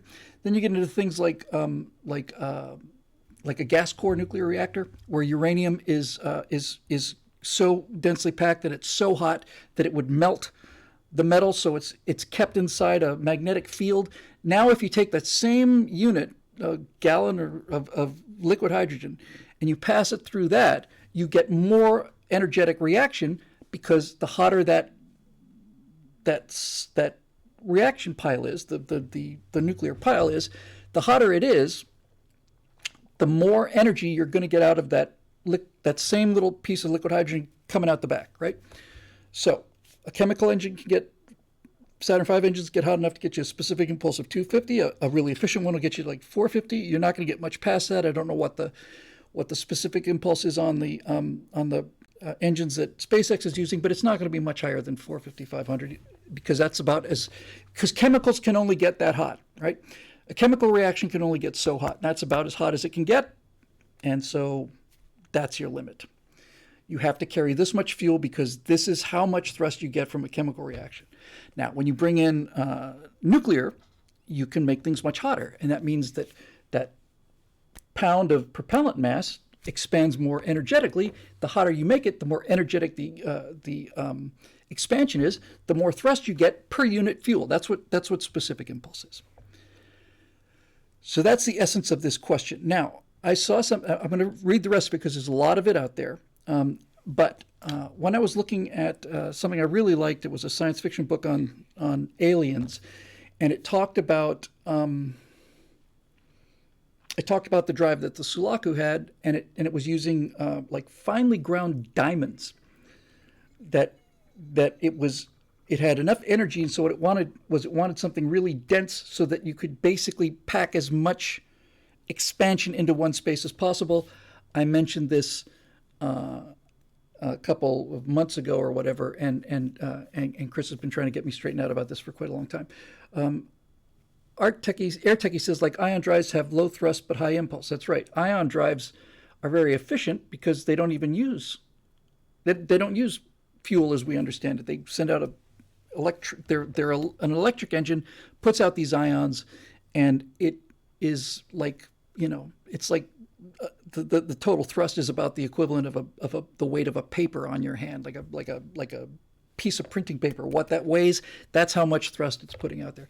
But it'll do it forever, and over time that'll build up. So that's basically the difference between thrust and specific impulse.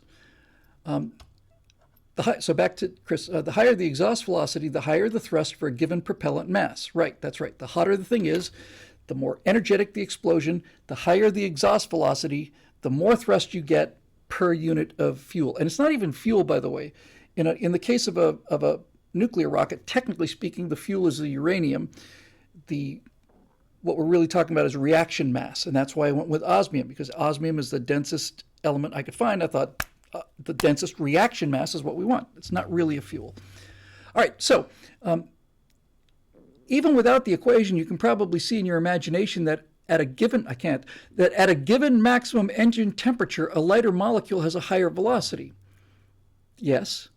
A lightweight hydrogen molecule has to have much higher velocity to slam into you or your thermometer with the same energy as a big fat osmium atom. Okay, I'm with you. All right. That's why traveler ships scoop hydrogen out of gas giants, and why NASA puts giant liquid hydrogen tanks on its nuclear thermal rocket proposals. Good old hydrogen. Denser propellants might save on tankage mass. See, this is where I went astray. But they will not produce as much thrust per pound of propellant used because they won't have as much exhaust velocity at the rocket's maximum allowed temperature. That's where I went off the rails. I wanted something dense because I was not thinking about the reaction. I was thinking about how much. If the entire purpose of the engine is to eject a mass, right? That's essentially what it is. You're ejecting hydrogen, ionized hydrogen at very high speed, and that's what's giving the rocket a push. A rocket is just Newton's second law, right? Reaction, action, reaction. So there you go.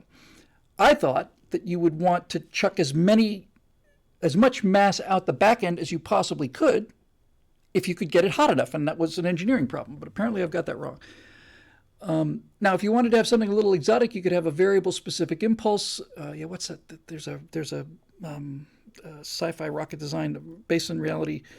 It's his third. Thank you. Sorry, you could hear the little question mark that came with that.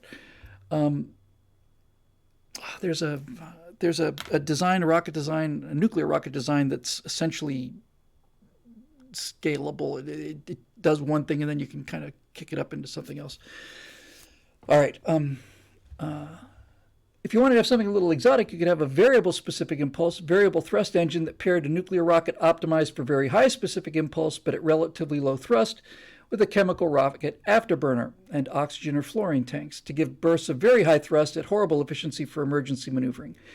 In the spaceship combat sequence that I've written in my head, the American ship is going up against this Chinese ship, and the American ship is much smaller and lighter, and they've got what look to be fuel tanks on it, but some of them are actually solid rocket boosters. It's a one-time use, right? So your ship is maneuvering, and the enemy computers are able to determine what your delta V is. How much can you change your velocity? That's a function of thrust. It's a function of essentially thrust.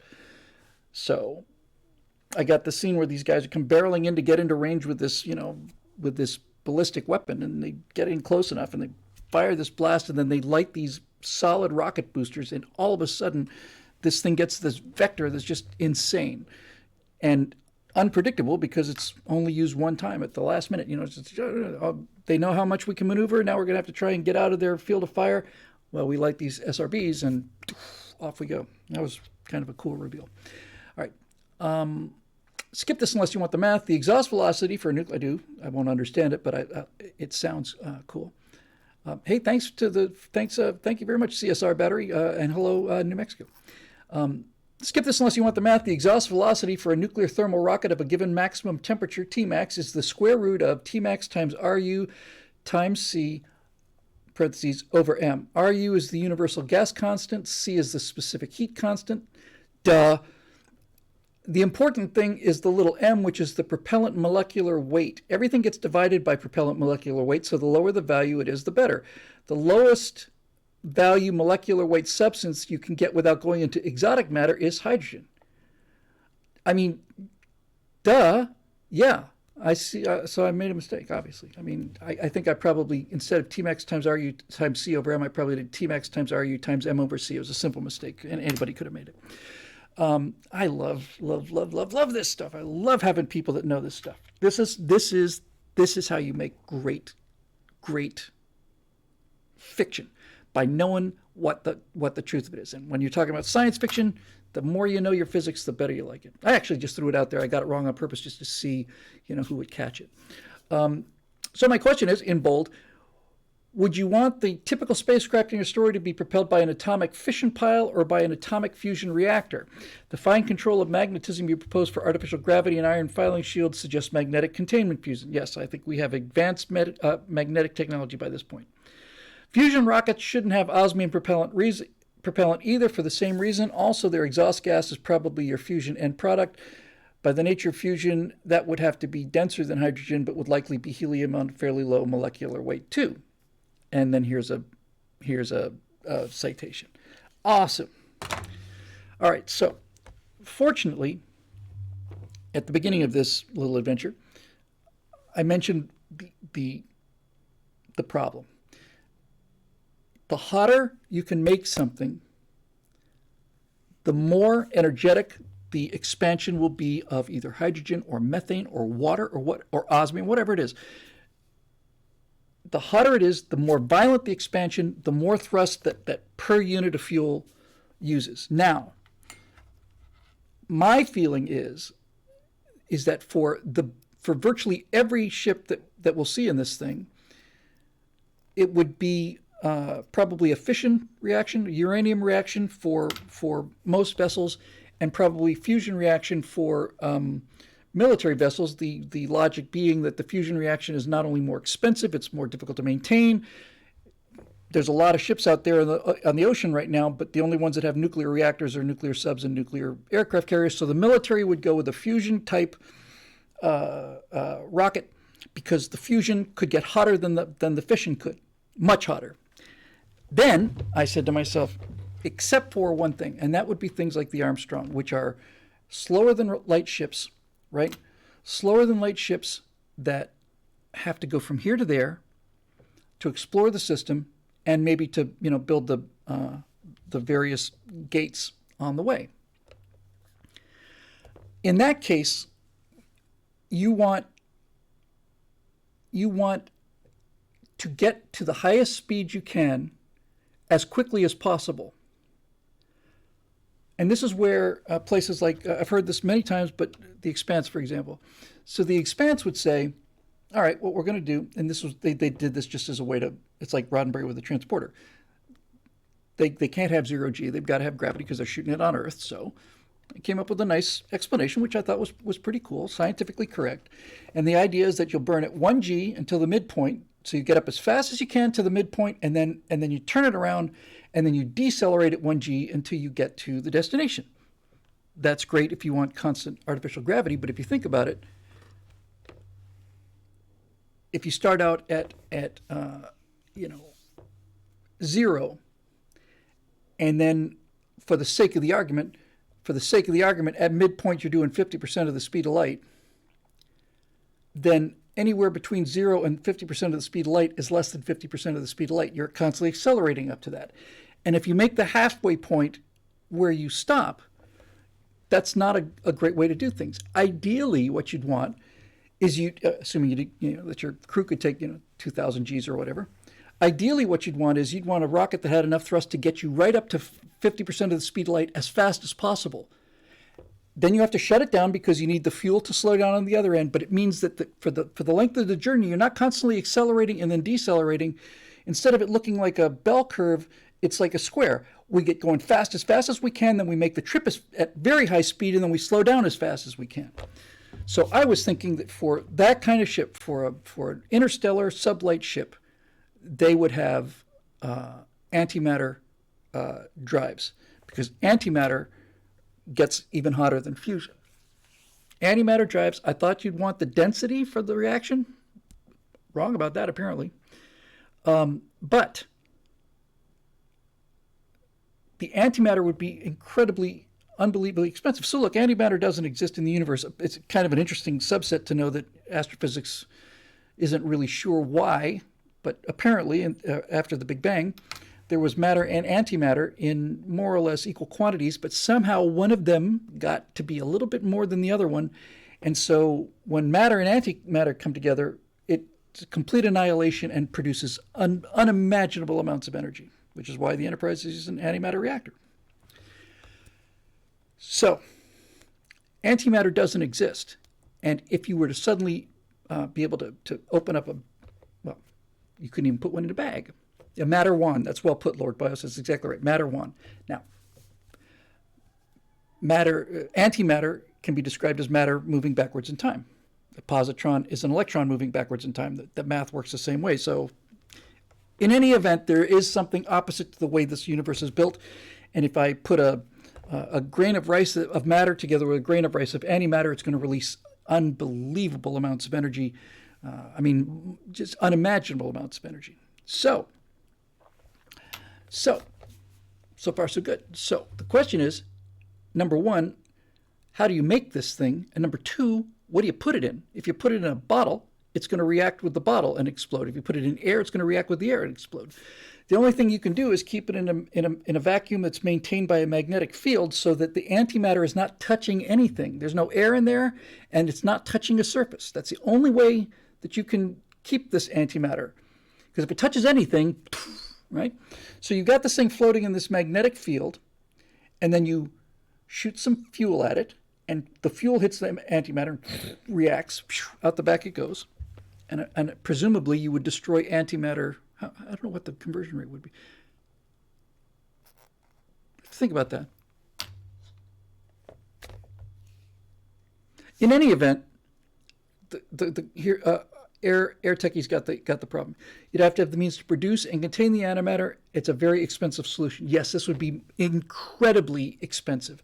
So these interstellar ships would be powered by an antimatter core that would have to be made in a laboratory on Earth using enormous amounts of energy. The cost per gram of antimatter would be astronomical, right? It's just incredibly expensive. But in this one specific application, getting there faster would be worth it. So, and Infidel 42 says an antimatter engine could only fail deadly, it never fails safe. If you lose the containment field, you lose the ship. So what I want is for the interstellar ships to be exceedingly expensive and exceedingly high tech, and that they're able to produce a high level of thrust. Remember what I said about halfway point and then down again? That's not smart. You want to get if it's going to take half of your fuel to accelerate, it'll actually take less than half of your fuel to slow down, because you don't have to slow down the fuel that you've already burned. But you get the idea. So you want to get going as fast as possible, so that most of your trip is traveling at 0.5 C or whatever, right? Not just that one little split second at the middle of it. Which brings up another interesting question, and that is, how much G load could a person take? This is something I know is true, and I don't have first time chat. I always pay attention to this. So sorry. Rice at 432. Battletech does the acceleration-deceleration approach to in-system travel because they don't have artificial gravity, so the constant thrust provides the gravity for the ship. Right. Same thing for the Expanse. Here's something that I know is true, and I'm not entirely sure how it works, but nevertheless, what kind of G load could your crew take? Well, in a semi-reclined position in an F-16, one of the reasons the F-16 can get a 9G turn, the airplane doesn't have the problem doing the 9G turn. At 9Gs, the blood loss from the brain is so, the artificial Gs, at 9Gs, the blood in your brain weighs so much that even with the pressurizing the legs with the anti-G suit and doing the breathing, you've got a few seconds at 9Gs of consciousness before all the blood flows out of your brain. You black out. If you keep that up, it'll kill you. All right. I don't know what the G load would be if you're completely horizontal. If you're lying flat on your back, that's not a way to fly an airplane. But I'd be willing to bet you that if you're lying absolutely horizontal, the G load would be much higher. You probably could get to, I don't know, 10, 15 G, something like that. So I don't know. Eventually, the G load will get so high. Is it 30 Gs lying down? Really? That's interesting. Eventually, though, if you're lying flat, you can eventually create a G load that is so intense that your heart detaches from its attachments to the inside of your chest and just rips the aorta off. So G's are a problem. But you know what? I still don't. Please, somebody tell me if this is wrong. Buoyancy negates gravity, right? This may be something else I'm wrong about, but I don't think I am. Buoyancy negates gravity. A blue whale will suffocate if it's on land because it will be crushed by the weight of its body. So the reason that I've been scuba diving since I was 6. And one of the things I like most about scuba diving is being weightless. Sometimes, last time I went scuba diving, which was quite a while ago, I had the buoyancy perfect, and I kind of hung upside down to the sandy bottom, and I imagined I was like sideways and like touching the side of an asteroid or something. So,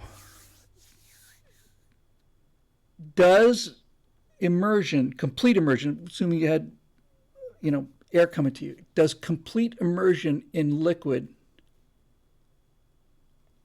eliminate G-force completely, or does it just simply mitigate it? In perfect buoyancy, you're weightless. Now, you're still in a 1G field, and the G's would be pulling on your organs and stuff, but I don't know. I honestly don't know. I know it would help.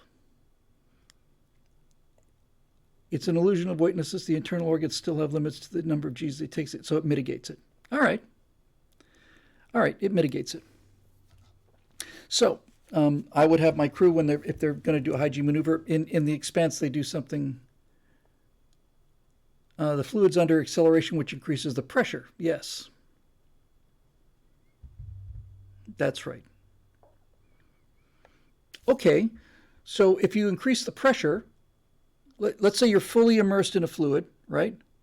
And now you put that liquid tank that you're in on a high G load. the G's are compressing the water. They're making the water, well, we can't compress water. Fluid's uncompressible. It's increasing the pressure, though. So now you've got the same problem that you would have if you were going deep into the ocean. The reason that you cannot, I've tried it, you cannot,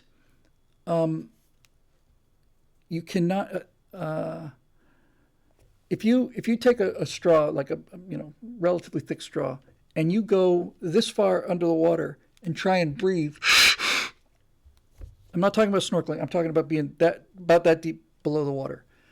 You cannot breathe. It's not possible to breathe because the pressure, even that shallow on your body, is greater than your muscles' ability to inflate your lungs. You can't do it.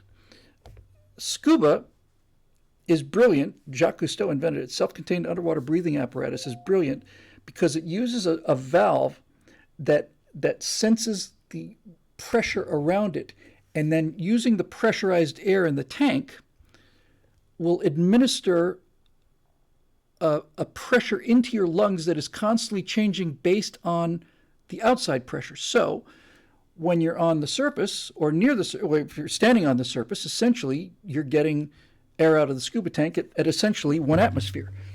If you're down at 30 feet, I don't know the numbers. It's maybe giving you 2 atmospheres or whatever, but it's enough to inflate you. Here comes a raiding party. We're talking about spaceship combat. We're talking about spaceship combat. We're talking about dealing with high G loads, and here comes the parade. So we're trying to figure out how you would have a crew survive a long G burn of 10, 20 Gs. How long could you sustain a crew? And the argument is that, okay, if you put them in liquid, then you've got buoyancy. If you're moving this liquid container at 20 Gs, right? I don't know the answer to this. I'm kind of working it out. If you've got a guy in a tank, a liquid tank, he's floating there, and he's got essentially a scuba regulator in his mouth. In the real world, the deeper you go, the more air pressure is released on every breath because the pressure on your lungs is collapsing your lungs. So every breath you take at 60 feet delivers a much higher pressure than any breath you would take using the same thing at the surface, which is why it's called a regulator. It's constantly responding to the ambient pressure. So that's an easy problem to solve. So if you got a guy in a liquid tank and he's doing 30 Gs, buoyancy is keeping his body. The water is increasing in pressure because of the G load, but you can solve that by increasing the air pressure. So, it's first time chat from SMB LMB17, buffering like a laundromat. Yeah. So, in any event, you might be safer to 15 or 20. That's all I need to hear. I don't need to do 1,000 Gs. Remember my friend, I can't remember, was it Phil or Doug? One of them. I think I told the story a couple months ago. If you want to see something really amazing, go to YouTube and look up Sprint missile. It's an it's presumably an anti-missile missile from the 60s or earlier even. It was an interceptor missile, the Sprint, and the Sprint is so fast that you simply can't believe it. It's just nothing but thrust. You watch it when you watch a Sprint missile come out of its launcher. You cannot believe that this is it's in real time. It's unbelievable. And somebody, I think it was our friend Doug, said, "I'd love to ride on a Sprint missile." And my other friend Phil, I guess, or the other way around, said, "You might as well be standing in front of it. You know, you're just going to be paced on the back of this thing." Okay, so all right, so you don't have to get to super high Gs. My point is not so much how high the G load could be, so long as how long could you sustain 6 Gs, 4 Gs, right? And in fluid, you probably could do 4, 5, 6 Gs fairly comfortably for quite a long time. You really do have to see the Sprint. The Sprint's just astonishing. Okay, so I'm not trying to make a case for them being able to take 30 Gs or 5,000 Gs. I'm trying to make the case of if you had the engine power, if you had the thrust, what you want is you want to get to your cutoff point. We no longer have enough reaction mass. Everything now we have to keep because we have to slow down on the other end. So you want to get to that maximum speed as fast as possible. My understanding, if I recall correctly, is that if you were to do 1G for about a year, it works out rather uniquely, kind of well, as a matter of fact. I think if you were to maintain a 1G acceleration for 1 year, that gets you pretty near the speed of light. But I want to get to my top speed as quickly as possible, so maybe we do a 5G burn or a 10G burn. In any event, in combat, it's cool. All of this physics is great for physics, but when you're talking about science fiction, you're talking about how do you use the physics to tell a story. The story overrides the physics. I mean, in terms of importance, good science fiction writer knows how to make the reality of physics work for the story. So, a combat. Now they did the same thing on The Expanse. Was kind of cheating, but in The Expanse, when they started to take high Gs, they filled with this kind of mystery fluid. But if you had your crew, there's no reason why you couldn't be wearing, virtual reality goggles, and you might want to be, when you go into combat, everybody goes into the tank, kind of like in Altered States, The whole crew just gets into the tank before they get into combat. Because in the tank, using buoyancy and all the rest of this stuff, you could probably take a 5-10G burn sustained. That's about it. There's some more here. Is it?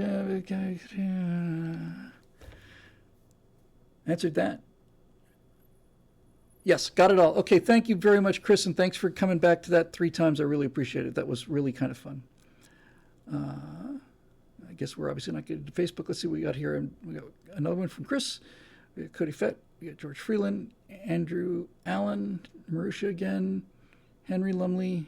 And I believe that's at one page. All right, by God, we're gonna try and do this. I have to get to Target tonight, though, because I need to pick up some things for tomorrow. Let me just make sure that they close. When they close. I'm pretty sure it's at 10. If it's at 9, I'm in some trouble. I'm going to have to bug out of here right now.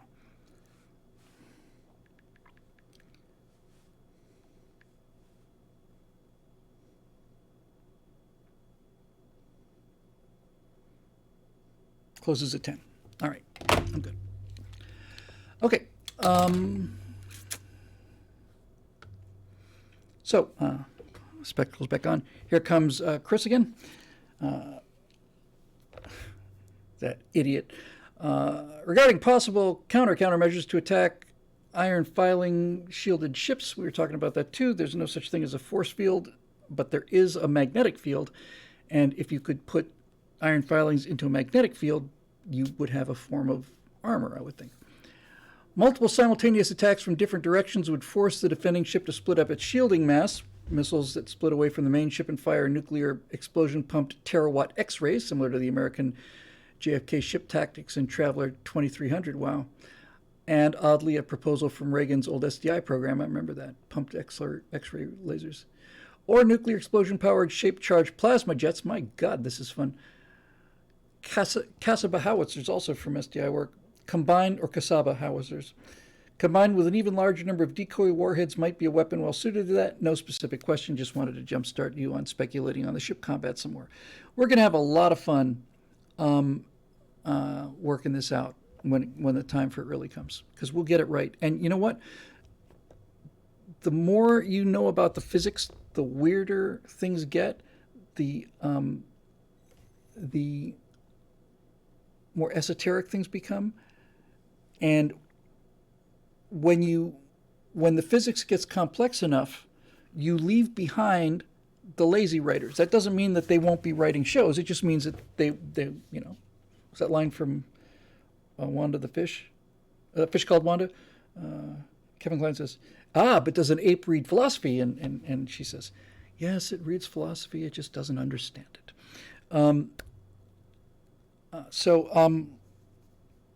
Anyway, yeah, it'll be fun when we get down to this. So let's see here. Oh, look at these X-ray lasers and JPEGs and all kinds of cool things here. Oh, the X-ray laser looks kind of nasty, right? Yep. Okay, cool. So moving on. Cody Fett. So here's a bit of an interesting observation that leads to a question that might be something to think about. I'm in.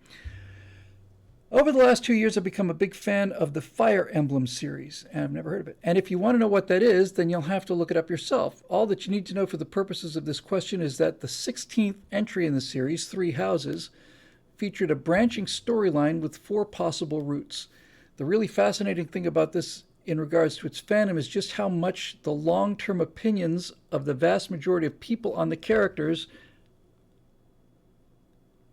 and extensively detailed world stem entirely from which faction they decided to side with first. That's interesting. This remains the case even after playing through all the routes and seeing most of the cast playing the role of both hero and villain. They just won't let go of their first impressions. So, Bill, what do you make of this little phenomenon? That is absolutely fascinating. So if I understand correctly, you got some kind of interactive entertainment where you can pick, let's say, any one of 4 factions, and you pick one faction, and then you play the game out, and then you can play it again from any of these other factions, but you always end up liking the one you started with, even though there's nothing particularly morally superior about that. It's like red, green, blue, and yellow. You just start out with red, and now you like the red course better every time. That's really interesting. I think a fair amount of that might have to do with the surprise factor. So while the factions and the perspectives change, presumably the events don't. So the first time you go through the storyline is the first time that the storyline is fresh. And because the storyline is fresh, all of the sensations are heightened. It's like watching a rerun. It's not as good. Telling a joke or hearing a joke that you've heard before, it's not as good. It's probably got to do with the fact that there's much more visceral emotional connection to the first time you go through that faction, and that is never reproduced when you play other factions, and so people have a natural affinity towards whichever faction they chose going into it. Now, I think there's a lot of that is connected to things like politics and religion. In other words, people are fond of the values that they have growing up, and the more they encounter opposing values, the more resistant to them they become. But if you've been born on the other side of this conflict, then you would exactly have the exact same issue. You would favor your own things. That's not only human nature. That's what makes us such a successful species, is the adaptability of humans. Right? We're just so not just physically adaptable. We live on the North Pole, we live on the equator, and everywhere in between, but psychologically adaptable. So whatever environment a human is placed in, they're going to pick up the psychology that's essentially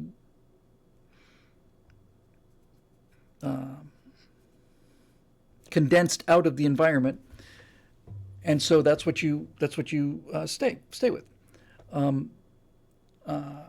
So it does. All I have to say about this is, things have calmed down an awful lot since 9/11. But even in the years right after that, when any time I heard anything about jihadis or any of that stuff, I just started to see in red, because that was a genuine threat, and I watched people die that day. Even then, I want to be crystal clear on this. On some level, I didn't admire them more than I might deal with a Berkeley professor, but I certainly respected them more. In other words, I think everything that this person is fighting for is reprehensible, and I think they're fighting it in a reprehensible way, but I have more respect for this individual than I do for somebody at Berkeley who's telling me that our side is wrong and we need to, that their side is automatically right just because it's the other side. Anytime, sometimes people say, "Oh, you're so American, you're such a patriot. It must really bother you when you see, French patriots or English patriots." It's the exact opposite. I completely understand that. It makes me happy seeing people proud of their country.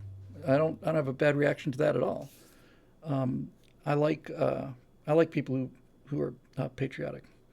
Went to 10 years ago now. I went to Australia. No, I went to Thailand. It was my Uncle Ted's birthday, his 80th birthday. And we went to Thailand and we stayed in Pattaya, which is kind of a resort area, hour and a half up the coast from Bangkok. It's a party town, basically. And I'm a picky eater. And I remember going out on the town. I remember going to Thailand and said, there's nothing on earth that's going to make me eat a bug in this place. Just not going to happen. Not going to happen. Went out with four other guys, a Canadian, two Australians, and a Brit. So there were five of us. And I was Team America. And when the British guy when I started to eat these fried grasshoppers, and then the Canadians did it and the Australians did it, then I did it too. And I understand that this is peer pressure, and I also understand that I could have said no, but I didn't want to say no. I wanted to say yes. All right, if you guys can do it, I can do it. We went into, you got to be in a place like Thailand or Florida to really appreciate this, but in hot climates, they have something sometimes called an ice bar. And in Thailand, there was this gigantic plexiglass window. And inside, it was probably, well, it had to be sub 30, right? Because it's counters made of ice, walls are ice. And when you go in there, you get a drink, you get these little frozen shots of vodka with like flavor in them. It was delicious. And to go in there, you would be given, a heavy coat and stuff. So we're getting ready to go in there, and one of the guys decides not only he's not going to wear the coat, he's going to take his t-shirt off and his shirt off, and so we all go in there shirtless. And all of these, we're looking out the window, and all these Thai people are looking in at these five insane white people who are standing in this room. It's probably 28 degrees or something like that. None of us have jackets or shirts on. We're drinking vodka shots, and I'm not going to be the guy who, this is Team America, baby. We're not gonna let the team down. Not gonna do it. It was a conscious decision on my part. I remember that. It reminds me a little bit when I went down to Florida and got my call sign from actual U.S. Air Force pilots, and before the ceremony, it was getting dark, and we were all going to go up for a ride, and I was going to ride with this guy in his RV, and there was like a long easy there and a couple other high performance pits, I think. And I look out, and I see this thunderstorm coming in. I grew up in Florida. I know what these things are. And I'm around these guys, and they're pulling their planes out. And I'm looking at this. What is this? I'm looking at this. And I'm thinking, I don't really like that weather. And these guys are standing there going, yeah, it's not that bad. And that's the one I'm worried about. And I look off 90 degrees to the side. There's a much bigger storm coming in, right? So these guys are getting their planes out. And this is exactly how the thought process went. I mean, it's just precisely how it went in real time. I wouldn't fly in this. Not at all. I think this is dangerous. But these guys are fighter pilots. These are their airplanes. They know more about flying than I do. And furthermore, more importantly, I'm not going to be the guy who goes, no, I don't think so. No.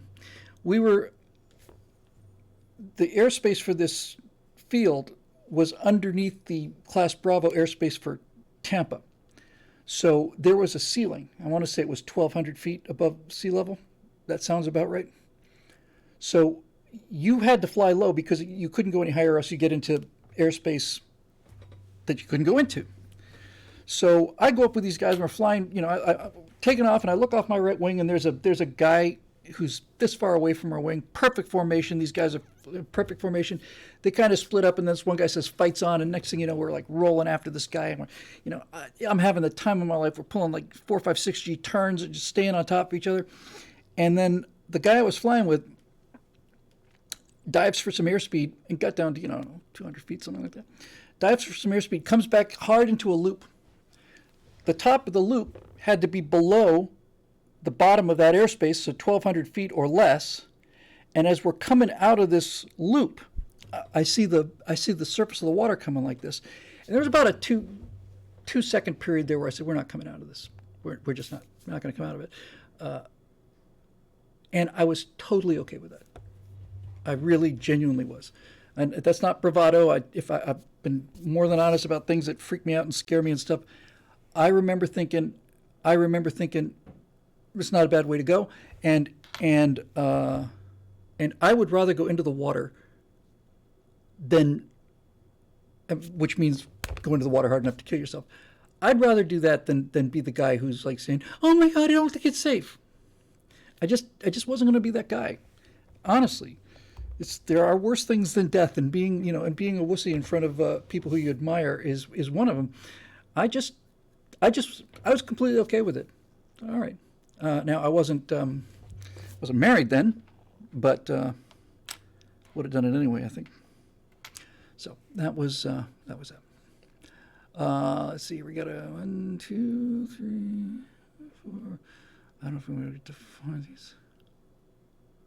Okay, I'll try. George Freeland. I have to hustle. Strong AI is looking less like a plausible threat, but have you considered all of the dystopian possibilities of parasitic AI? Strong AI would be actual consciousness. I would define it as AI designed to trick humans into exercising their creativity on its behalf. That's interesting. If it's well engineered, it might continue operating long after its original programmers are gone and nobody can access its back end. Yeah. What's that science fiction novel called? Was it Berserkers? Where there was a race that created robotic warriors, and then the robots decided to exterminate all life in the universe.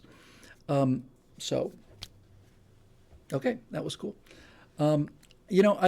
There's all kinds of different levels of this stuff, and George, I don't want to short shrift your question, but I'm a little tight on time here. Let me just say this here.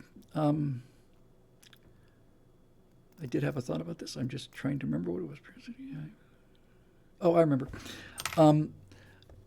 I Many months ago, I was playing around with an app that uses artificial intelligence to play with images. You type in words, and it will create images. And I showed a bunch of them. Mostly, I was dealing with Jack the Ripper. I did a bunch shortly after. I haven't touched the thing in 3 months, but shortly after, I did a bunch more. I might put together all of them for a show when I get some free time after I get this thing done. But every time I tried to go in a positive direction with the AI photo interpretation, it never worked. Even the stuff that I was trying to make this stuff as beautiful as possible, and it just never really worked. I got stuff that was striking, but I never got anything that was beautiful or made me happy. On the other hand, whenever I try to go in a dark direction with like demons or dead astronauts or things like that, now I'm getting like, man made out of wood, that kind of thing. Then the images are like crazy good.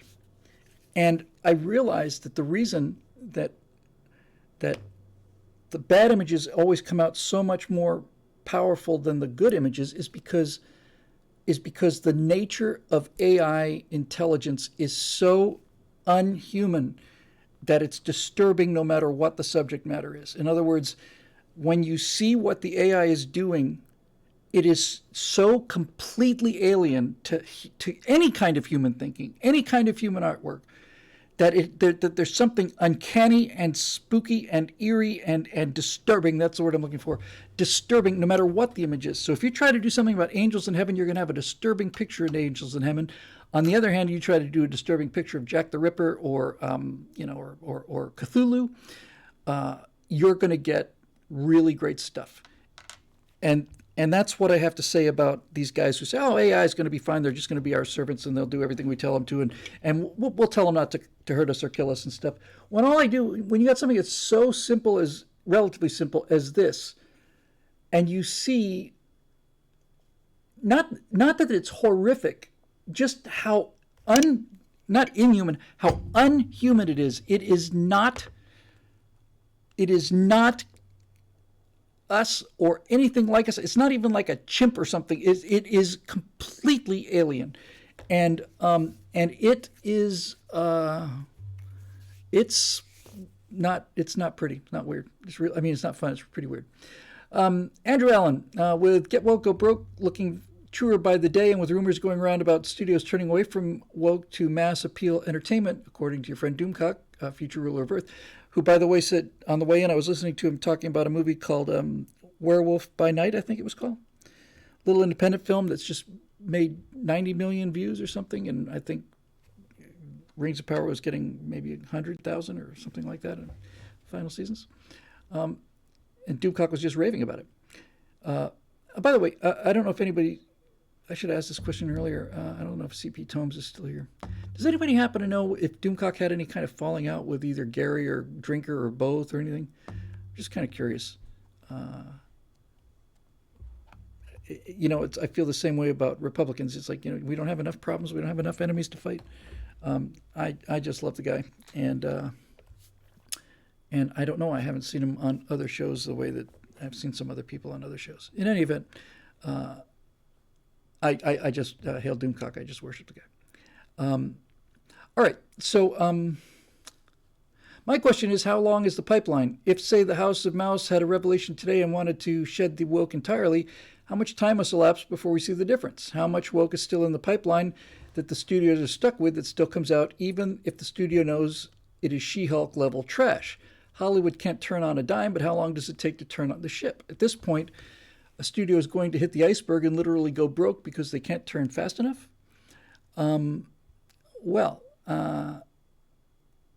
Okay. Let's see.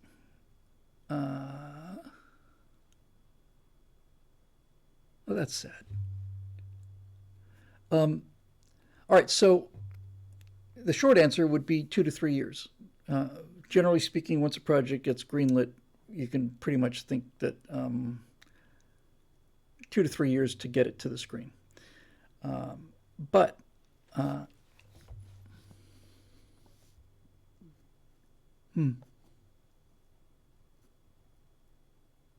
Okay.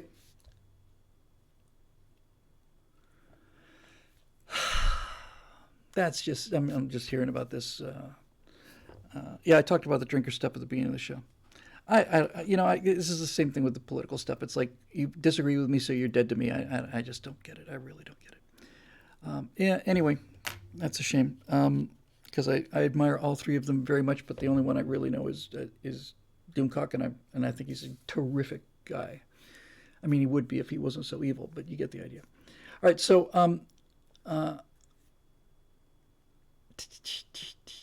how long is it? 2 to 3 years, but it could actually be shorter than that, because if Bob Chapek I don't know if it was Bob Chapek actually, who was it at Warner Brothers? If they're going to not release a movie that they spent $90 million on, it's finished. It started 2-3 years ago. Now it's done. Batgirl.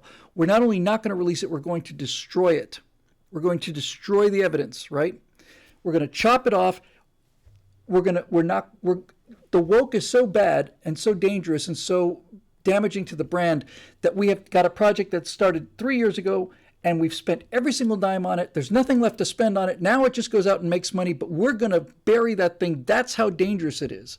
So if they're willing to bury a story or a project that's gone from initial to all the way to completion, then it tells me that these guys are going to be much more willing to chop off projects that are not as well developed as that. If they're going to chop off one that's fully finished, ready to make money because it's so bad, then how many woke projects are either in pre-production or maybe finished, principal photography, not in post-production yet? How many of those are going to get the block? I think pretty much all of them.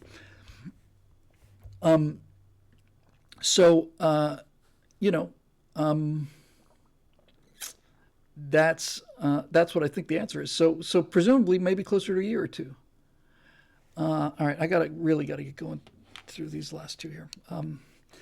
Marisha Dark, Rings of Power, third time asking. Bill, the other week you talked about the line, "The sea is always right" from Amazon's Rings of Power series. I was surprised to hear how much you hated this, since my first reaction was, wow, that sounds just like when Bill says nature is always true, but put into a medieval fantasy context. Let me just address that.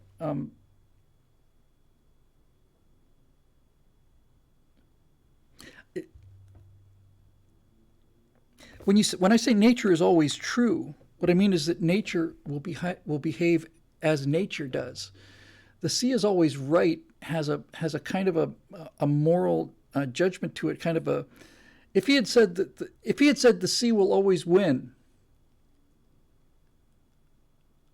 even that I would have objected to, because the sea, if you mean it will always drown you, most of the time it doesn't. But the sea is always right was just a line that was so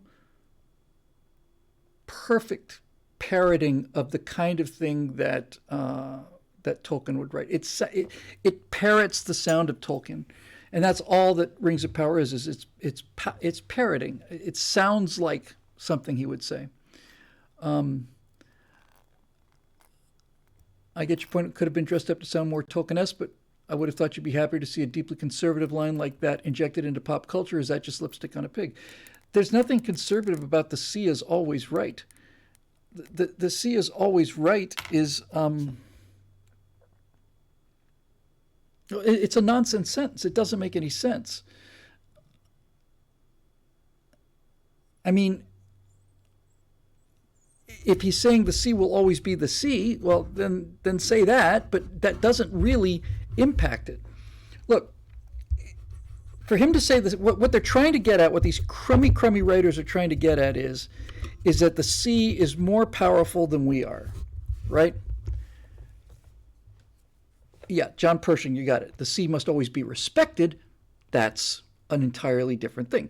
To say the sea is always right, what does that mean? If you say the sea must always be respected, then yes. And Bart's Treasure says the sea is a fickle mistress. Yes. But the sea is always right is a nonsensical statement, because it doesn't tell you what the sea's intent is. And when you say the sea is always right, it makes it sound like the sea has will, like it has volition. I understand what they were trying to get at. I think I understand what these very bad writers were trying to get at, and that is the sense that the sea is so powerful that you can't really go to war with the sea. You kind of have to work with the sea. But even then, that's not true, right? I mean, humans sail through the worst storms that the sea can throw at us. Sometimes you get the bear, sometimes the bear gets you. Nowadays, more often than not, we sail right through them, right? We've gotten better at beating the sea. So the sea is always right just sounded to me like just a real cheap. I gave an example, like the kind of thing that these parrots would write would be, only in true darkness, only in total darkness can we find the light. That sounds deep, right? It is only in the deepest darkness that we can find the light. Wow, that's pretty impressive. Doesn't make any sense. It's idiotic. It sounds deep, but it's not. It's not. It's idiotic. So that's the kind of thing that really kind of bugged me about it. Was I knew what they were trying to do. They were trying to sound deep, but they weren't. They were just kind of sending it, To the point about the Harfoots, or the Halfwits, as people call them. If memory serves, Tolkien himself wrote of them, they did nothing of note. Okay? My understanding was that the Harfoots were essentially just a family of hobbits, but I don't know. Maybe being Shire hippies is precisely why they did nothing of note, meaning that being primitive pre-hobbits seems exactly keeping with their character from a cultural evolutionary perspective. They're clearly not meant to be hobbits, but merely a throwaway race for world building, even by Tolkien's admission. I do agree that the Shire hobbits have a lot more class and culture and style and did things of note, which is why we like them. That said, the Harfoots aren't really the main focus of the story, whereas the hobbits were. Or am I missing something here? No, what you're missing is standing right in front of us. The reason that you had the Harfoots was so that you could have Girl Frodo and Girl Sam. Period. Full stop. And also Hobo Baggins, and so on. It is there to provide a mechanism to advance the narrative, and it's also there to try and suck people in, saying, you know that stuff that you like so much about Sam and Frodo, we got the exact same thing right here. That's why we look at them. They're little tiny little people, and they're like this. The Blake Frankie says, the, the Harfeets in rangs of power look like they stink real bad. They do look like they stink real bad. They're just, they're just, and this business of, well, somebody fell down on the route. Well, we'll sing a song about their name in memory. F you all, you know. And by the way, no culture gets to that place, right?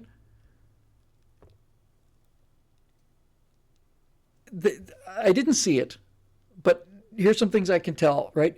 It didn't happen in the desert, right? So when one of them, thank you very much, Gordon, when people, when it's like, okay, this person's fallen down, a broken leg or whatever, we have to leave him behind, right? Oh, that's a tough world that these Harfeet lives in. Harfeet live in, but that only applies in the desert, right?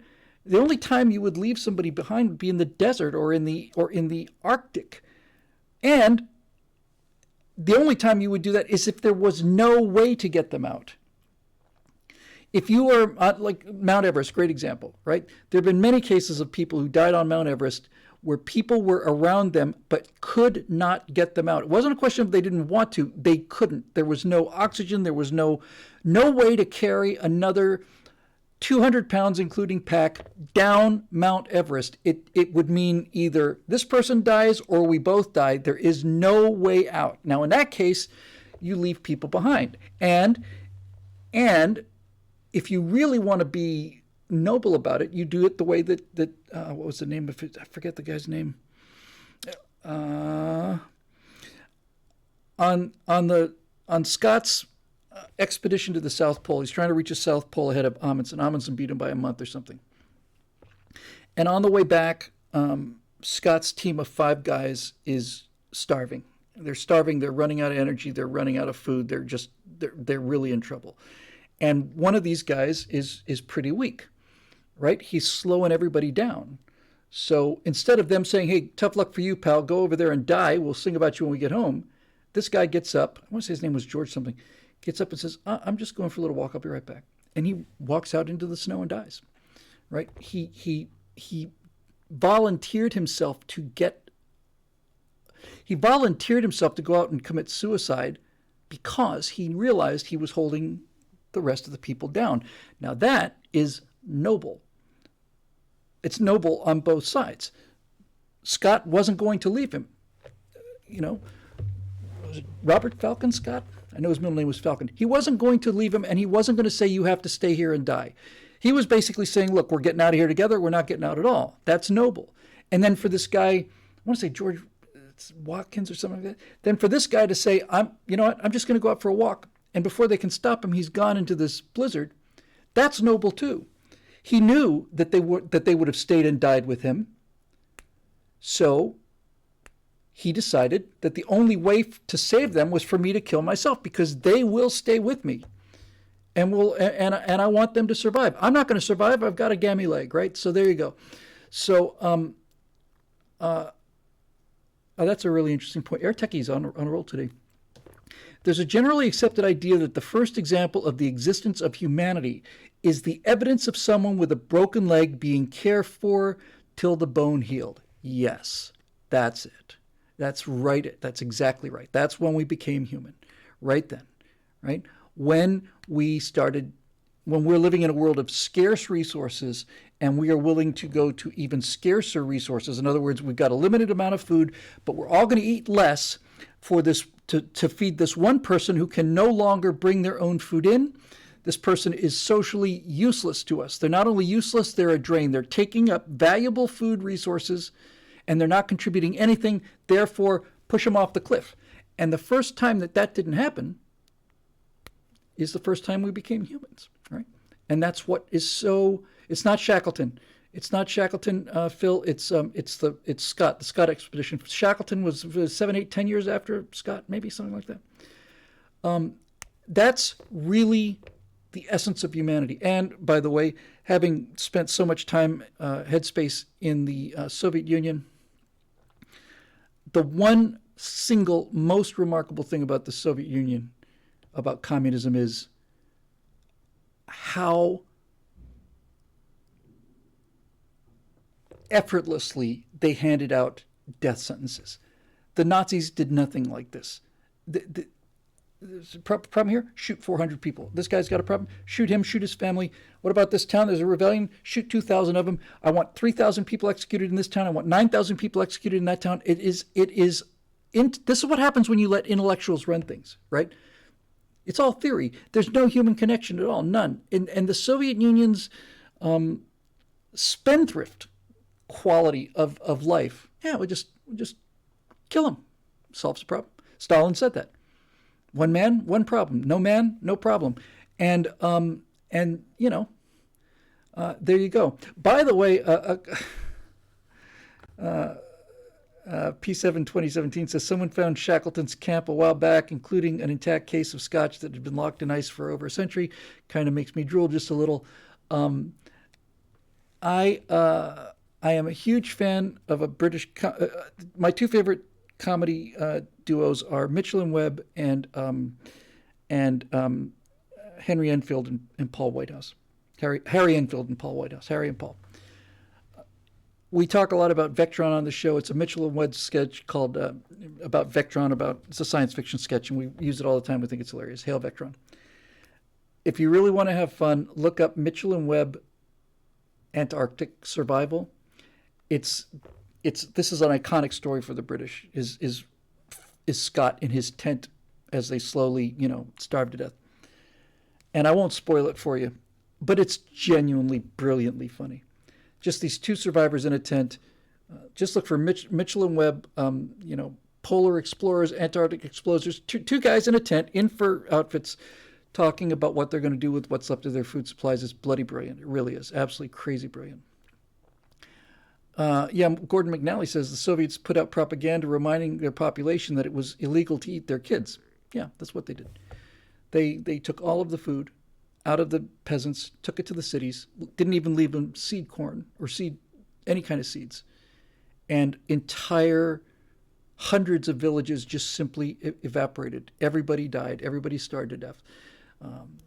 Not only did they eat their children, I have seen a photograph of a family, of a man and a woman, and I think a third person, and on the table in front of them are human heads and human arms.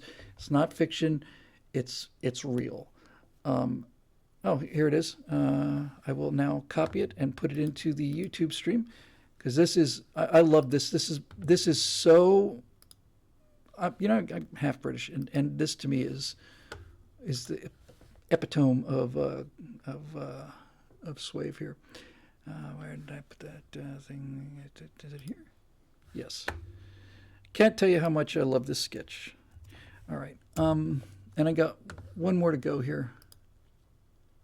From Henry Lumley. Hey, Henry, thank you again for all the hard work you do on the site there.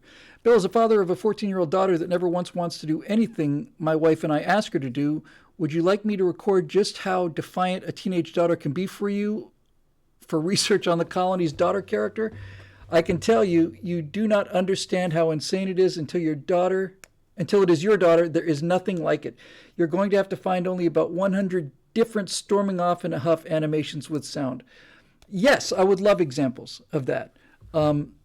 I've got the story, the homesteader story has this family of four moving out to the frontier, and there's a 15-year-old daughter who's just starting to socialize and go out, and she's getting false IDs, and she's going to get in trouble. She's hanging out in bad places with bad people, and it's not going to end well. That's the final thing that finally kicks them off to leave. And so this girl who's just now starting to get to be popular and attractive and and get attention, now she's living in a van down by the river with her, and she's living in a rover down by the river with her family.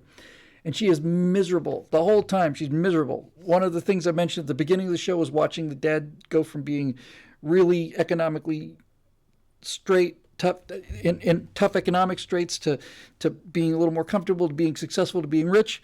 The daughter goes from hating every second of it to slowly beginning to hate it less, to loving it, to becoming a geologist. So yeah, I'd love to hear some specific stories. I really would. It's a terrible age, It has been a terrible age throughout all of human history, but I don't know. I think these devices are making it worse because you can go now you can go sulk in your room and have company.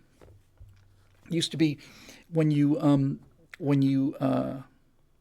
going to have a conniption fit and were sent to your room, you would just go to your room. Now you go to the room and you have you can talk about it. All right, that's the last of the questions, and I got to bolt. I got 40 minutes to get to Target, and I got to buy some stuff for tomorrow. So we're gonna punch out of this bad boy. And let's see. As always, sorry about that, Eric. You can get them next time. I have to split.